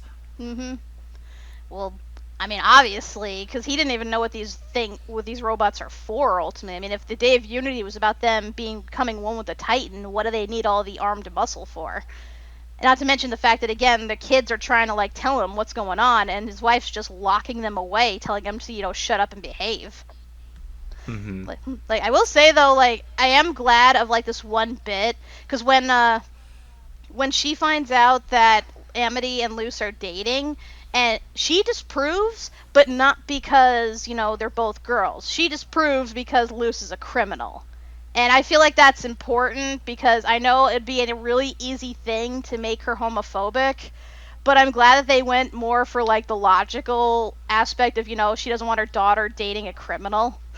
Because it shows and she's that, just like, yeah, we'll get you a new girlfriend. I'm like, as much of a bitch as she is, she doesn't care. And that's the point. It's like, this is the demon realm. Why would they care? Exactly. And I feel like that's important, too. And I even saw some of that in, like, the show we're watching, Our Flag Means Death. Like, you have a character that is an antagonist, and they have dealt with this one character who is non-binary, goes by they, them pronouns, and despite how much of a dick he is to everybody, including them, he does refer to them by their pronouns. And I feel like that is important because, it's like, you have evil, and then you have really fucking evil. And it's like, we don't want them to go that fucking evil. Like, this should be just a regular thing, even to villains. Mm-hmm. It's like, I may be evil, but I'm not gonna, I'm not gonna say the wrong pronouns. That is 4 kids level evil. Man, you and your thing against 4 kids, man. But, they know 4 what they kids. did. They know what they did. I know. I grew up with them too. But yeah, this was they a stole good Christmas. They made One Piece theme a rap. That's true. We don't talk about that. No. We don't talk about Yahoo. God. Yayo, God, dreaming. Quiet. Don't give it up, One Piece. Quiet, both of you. We're gonna get flagged for copyright. But yeah, like I said, this was a good action-packed episode. I really love the action in this for sure, and of course the twist ending with Luce disguising herself as Hunter, because like I said, that's where the whole illusion thing that Gus had came in handy. He was able to disguise Luce even at a distance. So I thought that part was pretty cool. But of course we know the big thing with this episode 2 is the issue that Bellows knows about their plan, which means they're all ostensibly going into a trap. And it's a trap. And I'm like wondering to myself, like, who betrayed them exactly? And I don't think they ever actually addressed it either, like who ratted them out about the plan. Yeah, that's a good question, huh? My theory is Steve. I hate to say Steve. it. Yeah. Not Steve. No, it can't be Steve. My theory is that her mother, because if she's a clairvoyant, she probably knew about the plan. That would make sense. Mm-hmm. Which further makes her more of a bitch. Bellows has eyes everywhere. I guess that's definitely a hint. Plus one last thing, Hikimura is still the worst. Oh, we're gonna have words about her in the next episode, but we don't have time for 20 more adventures. Shade.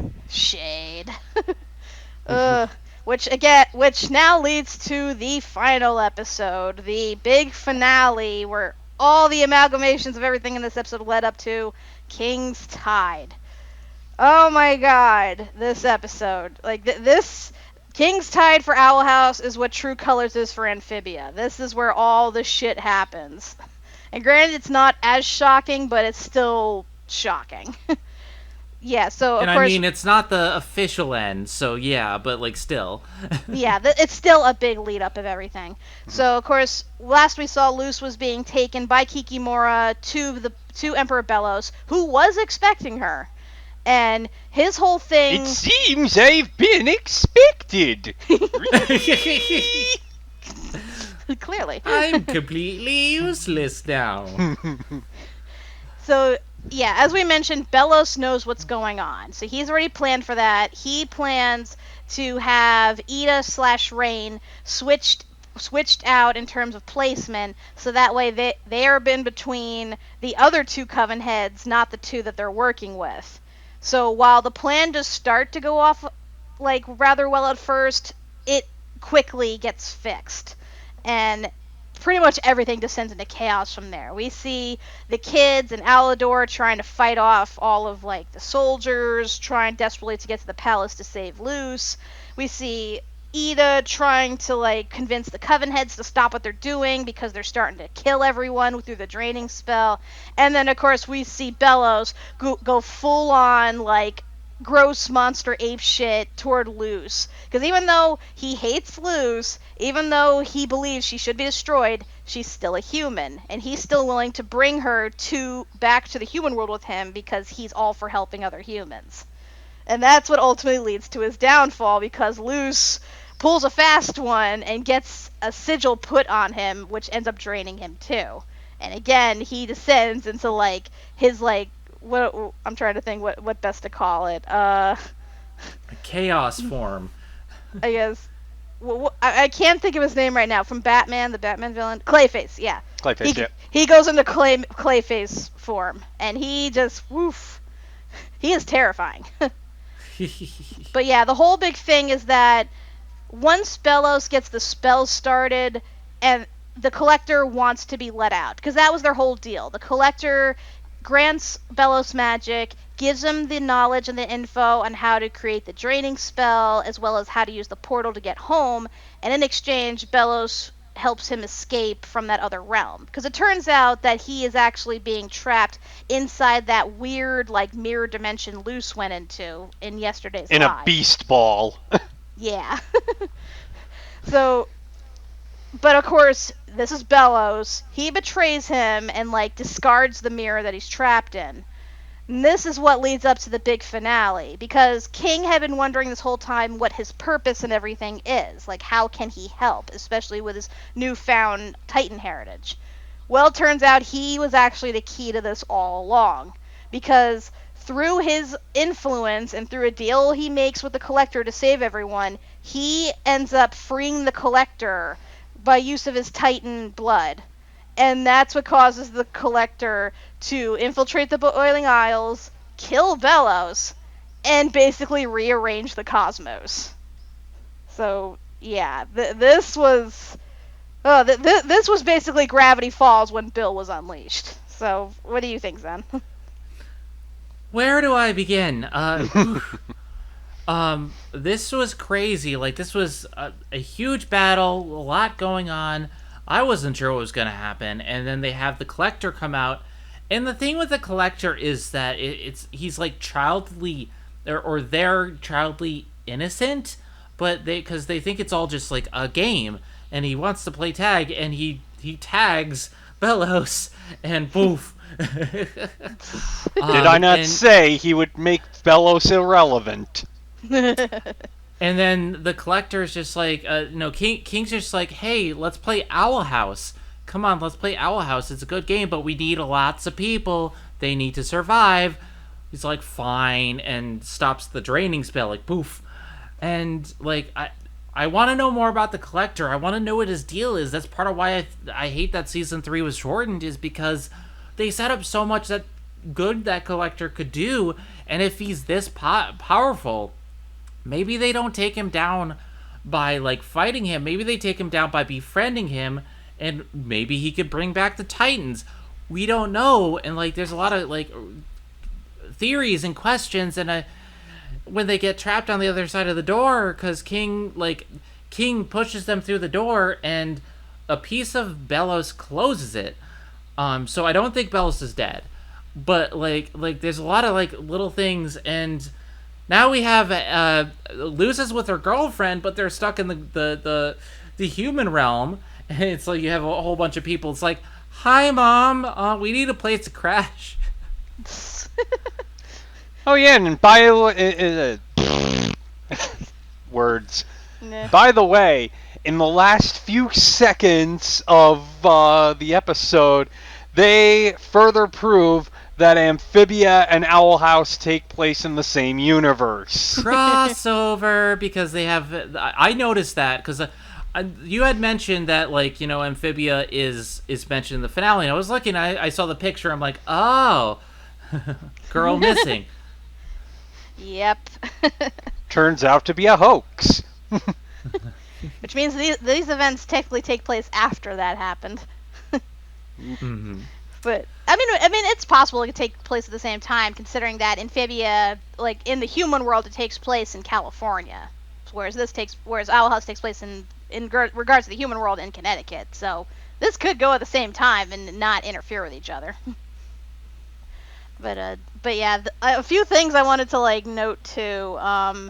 I don't think the Collector is a good guy in any sense. Like, I know the reason that King was able to get him to do what he wanted was by befriending him, but look at what the Collector has done before this point. He's the reason why the Titans are wiped out. He's the reason why that Titan Hunter cult exists.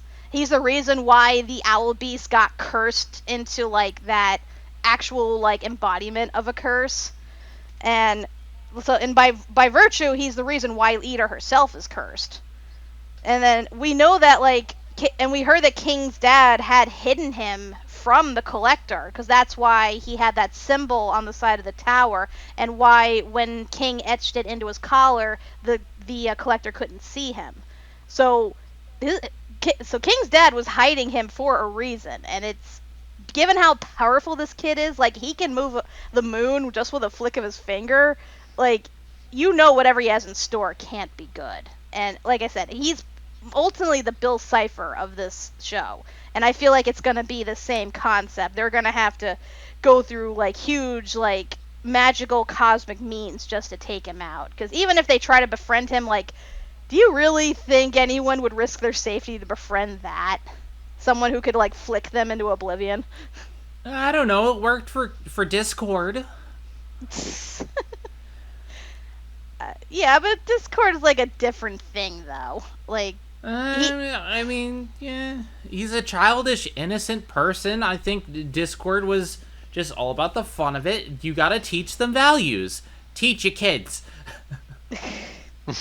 I don't know. I mean, it's a nice thought. I guess it's possible that they befriend him eventually, but as it stands now, like, I feel like at some point he's gonna get bored and he's just gonna, like, probably, like, mess with them for his amusement, and that's probably gonna be through violent means.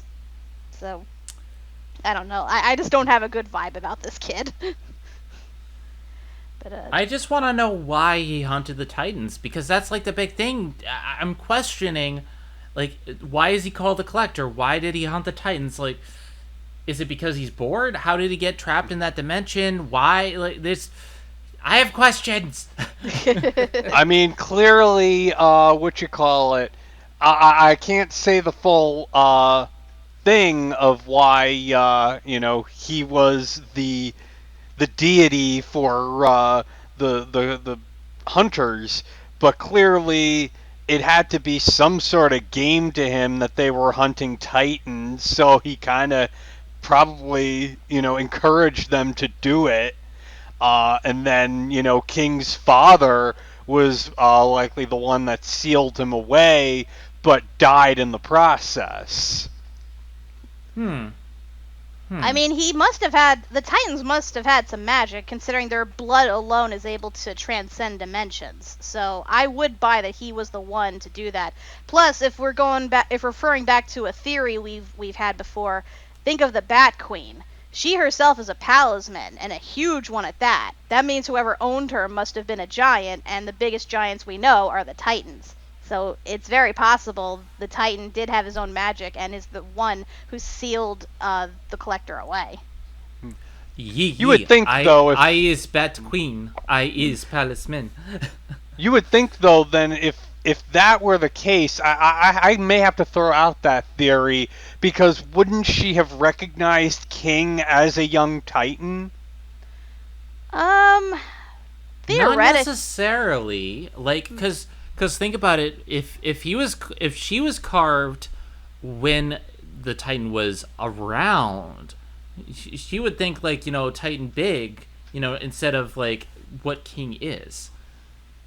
Yeah, it's possible she never saw like a baby Titan. They could have been very scarce by the time she was carved. So True, but I have to imagine they look, that King would look like just a smaller version of a regular-sized Titan.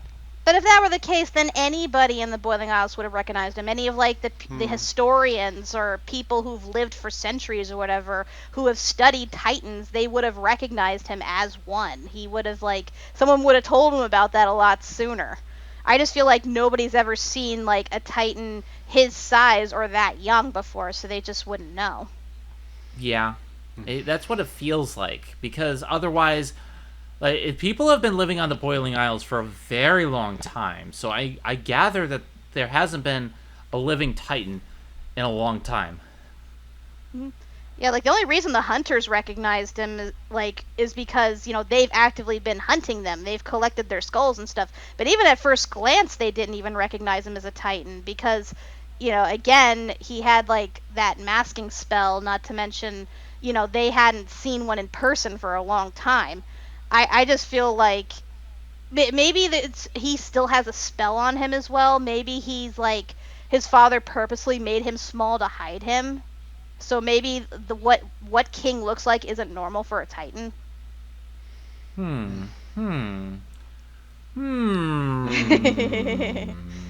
Or he's a half-breed of some kind. That's possible too.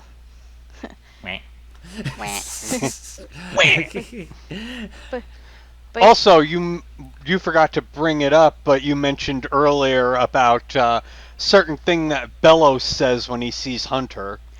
Yeah, so when Bellows is like going on a rampage, he does stop briefly to like appeal to Hunter.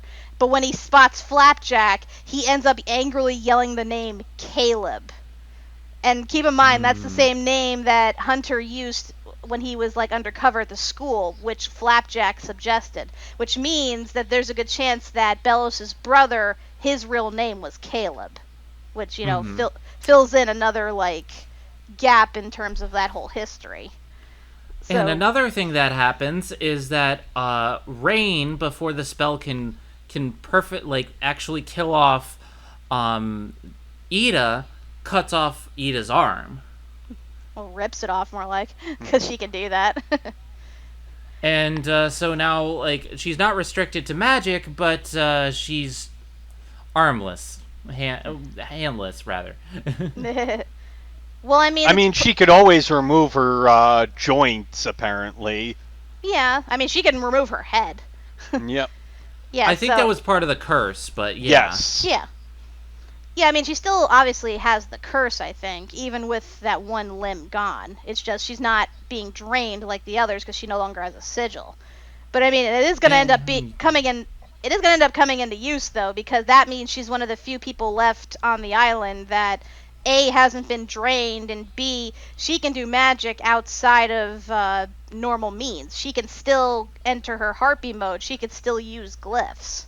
So definitely she'll probably be like the leader in regards to anybody who's still left over from the Day of Unity. So yeah, this was a big episode. There was a lot happening, and I'm just like, I hope everyone's okay. Like, obviously people might have died, but like, I've grown to love all these characters. I don't want them dead. I want them to be happy, and I want them to survive this. And God, we have to wait so long for this. Why did you do this to me? Oh, I did forget. We were talking about how Amity's mother was in denial. Hikimura, I think, takes the cake for how much a character can be in denial. Well, her and Tara, because Tara was actually taken by surprise as well. Yeah, but no, with Hikimura, she would be standing outside the door while Bellows was having conversations with the Collector. So basically, it's saying that much like Amity's mother, she knew exactly what was going on. And she did nothing. She kind of just pretended like nothing was happening. In fact, she actively helped them. Like, because like I honestly at this point I can't tell who's worse, like her or Amity's mom, because they both knew about the Day of Unity, they both knew about the truth behind it, they both knew that a lot of people would die, and yet they helped make it happen anyway. And it was only once Hikimura was betrayed and Bellows straight up told her to go fuck herself that she actually changes her tune. So yeah, I like it. Just it's so interesting how in the first episode of this part of the season they try to make her sympathetic, but then by the end of it she is just completely irredeemable. And it's like, yeah, she does end up directing King to where the Collector landed and allowed him to save everyone, but at the same time it's like, dude, you could have prevented so much if you were in the mindset to. Like, if you had any sort of conscience, you would have found ways to stop this. But no, you were entirely, like, for your own interest. You thought if you sucked up enough, you can be, like, the right-hand man and be spared from the slaughter. But no. Like, you essentially betrayed everybody for no reason. That just, to me, is, like, unforgivable. Mm-hmm.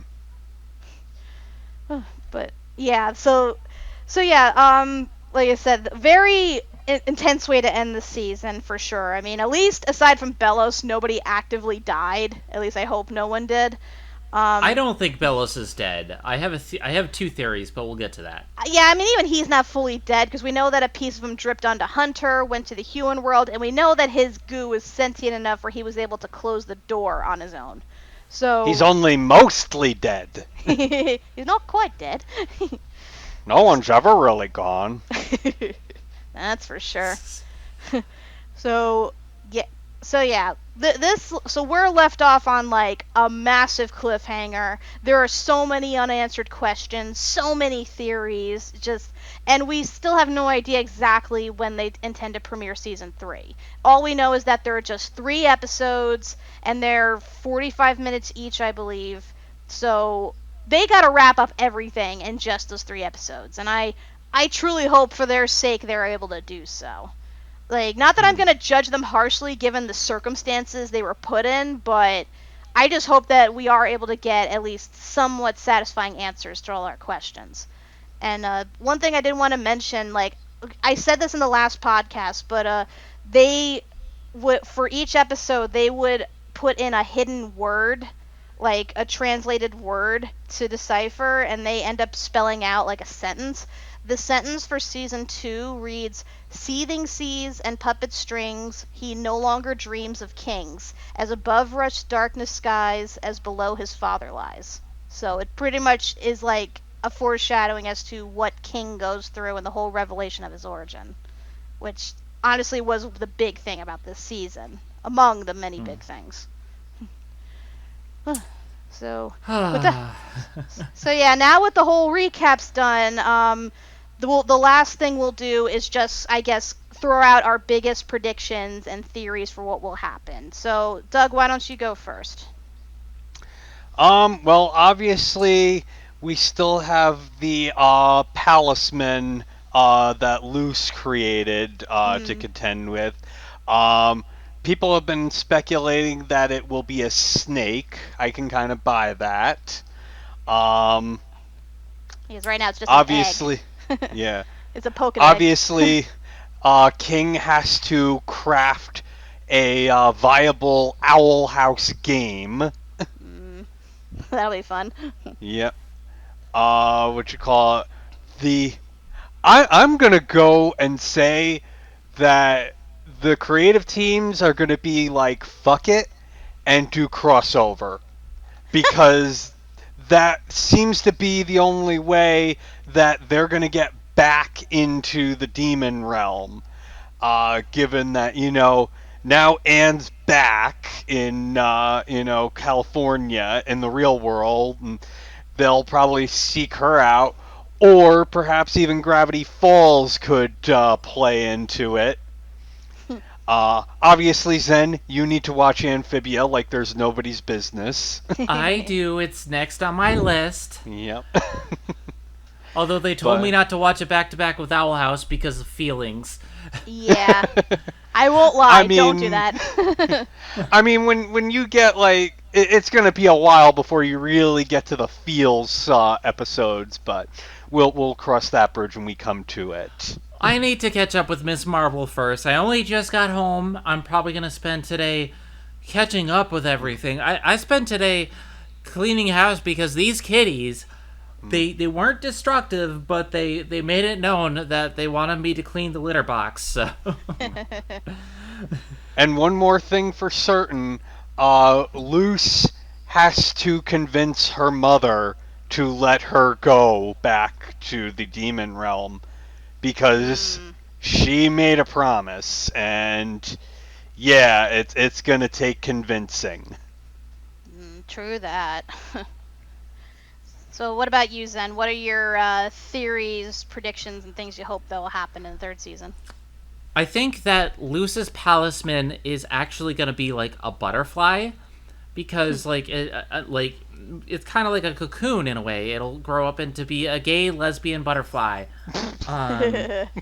Trans rights. Hi, Dipper. Speaking of gay superheroes, Dipper says hi. My other theories, I did notice that the piece of Bellows fell onto Hunter and entered the human world.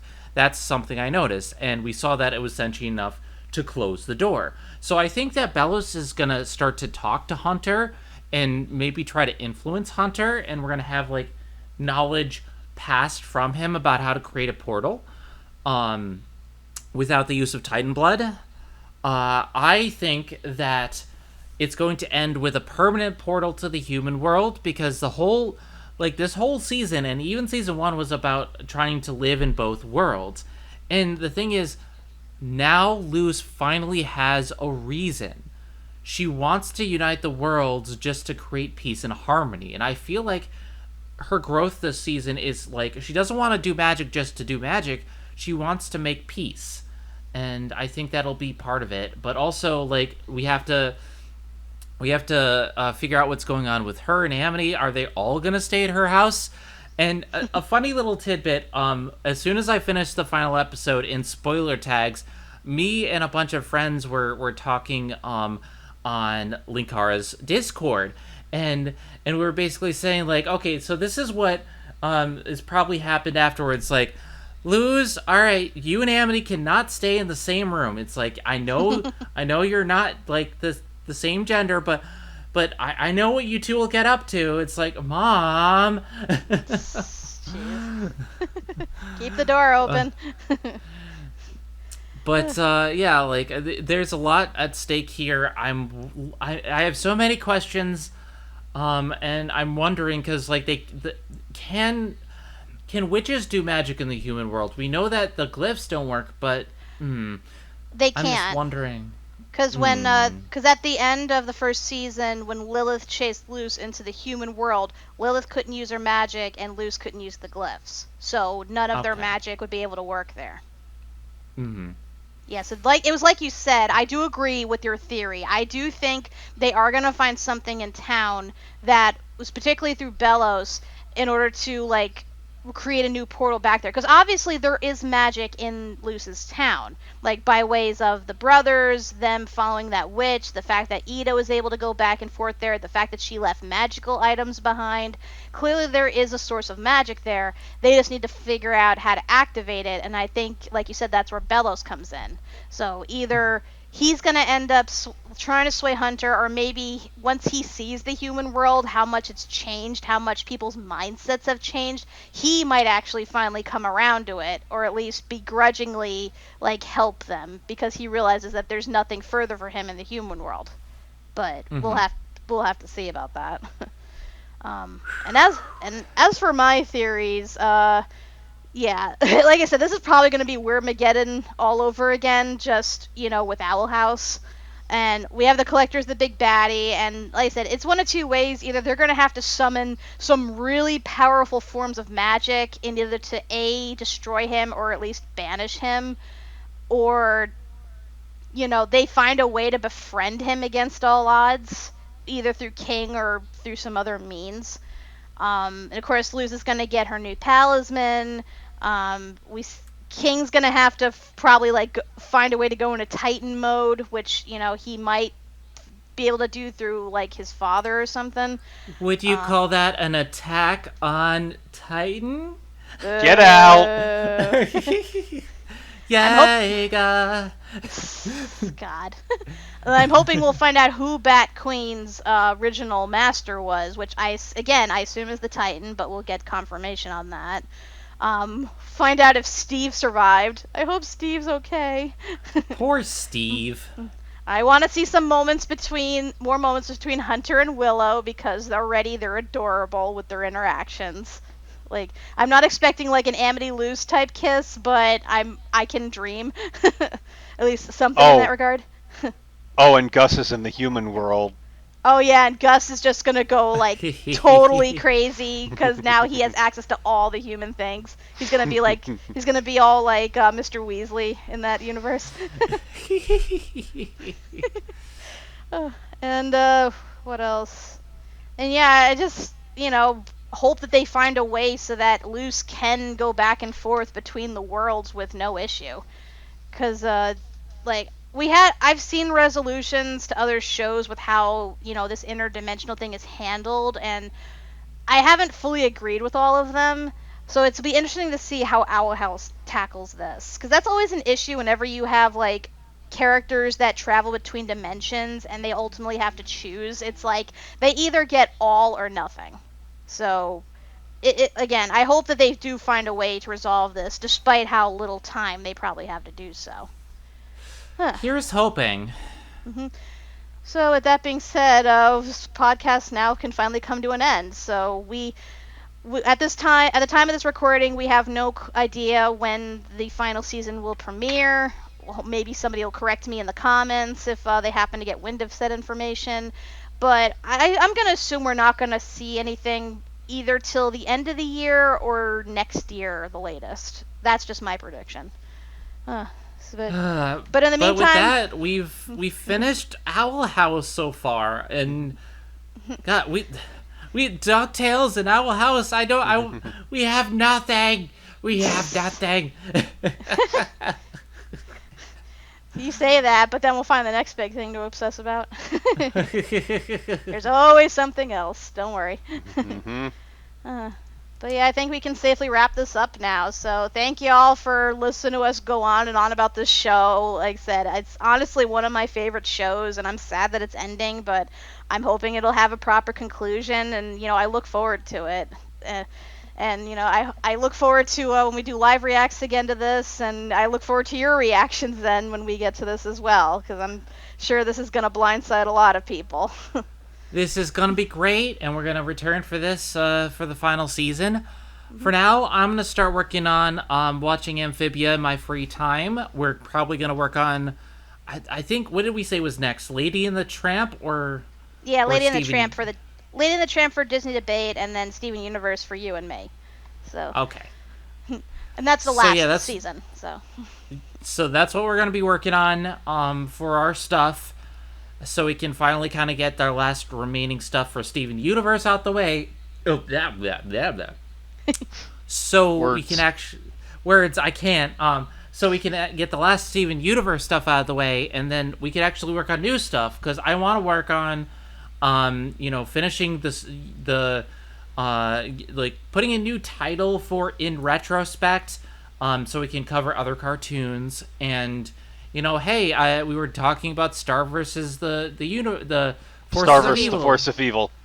And we're talking about other things, but also I've been dropping hints that I kind of want to talk about DuckTales, not DuckTales, the Darkwing Duck. So eventually we can come back with more ducks, and you know what? I'm not gonna. I'm just gonna say right now. We're gonna go back to DuckTales. But I mean, we still got some unfinished business with DuckTales. Yeah. So we have a few things that we have to finish up, and once we finish those things, we have stuff in the pipeline. So. So yeah, like I said, stay tuned to Zenith and Crew for more live reactions that we have going on at the moment, as well as the future. Stay tuned to Zenith's channel for more of her stuff, as well as our combined projects. And until then, I'm Kat McBerry. I'm Doug McBerry.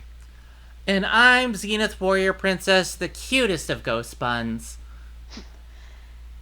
And we we wish you all a hoot of a summer, and we look forward to when we get to talk about season 3. So in the meantime, share your comments and theories below. Leave a like, subscribe, hit the bell for notification, all that good stuff. And we will see you next time. And as Zen said, Hootie will reign supreme. All hail Hootie. Hootie is your new god. Crime is legal now. Hoot hoot.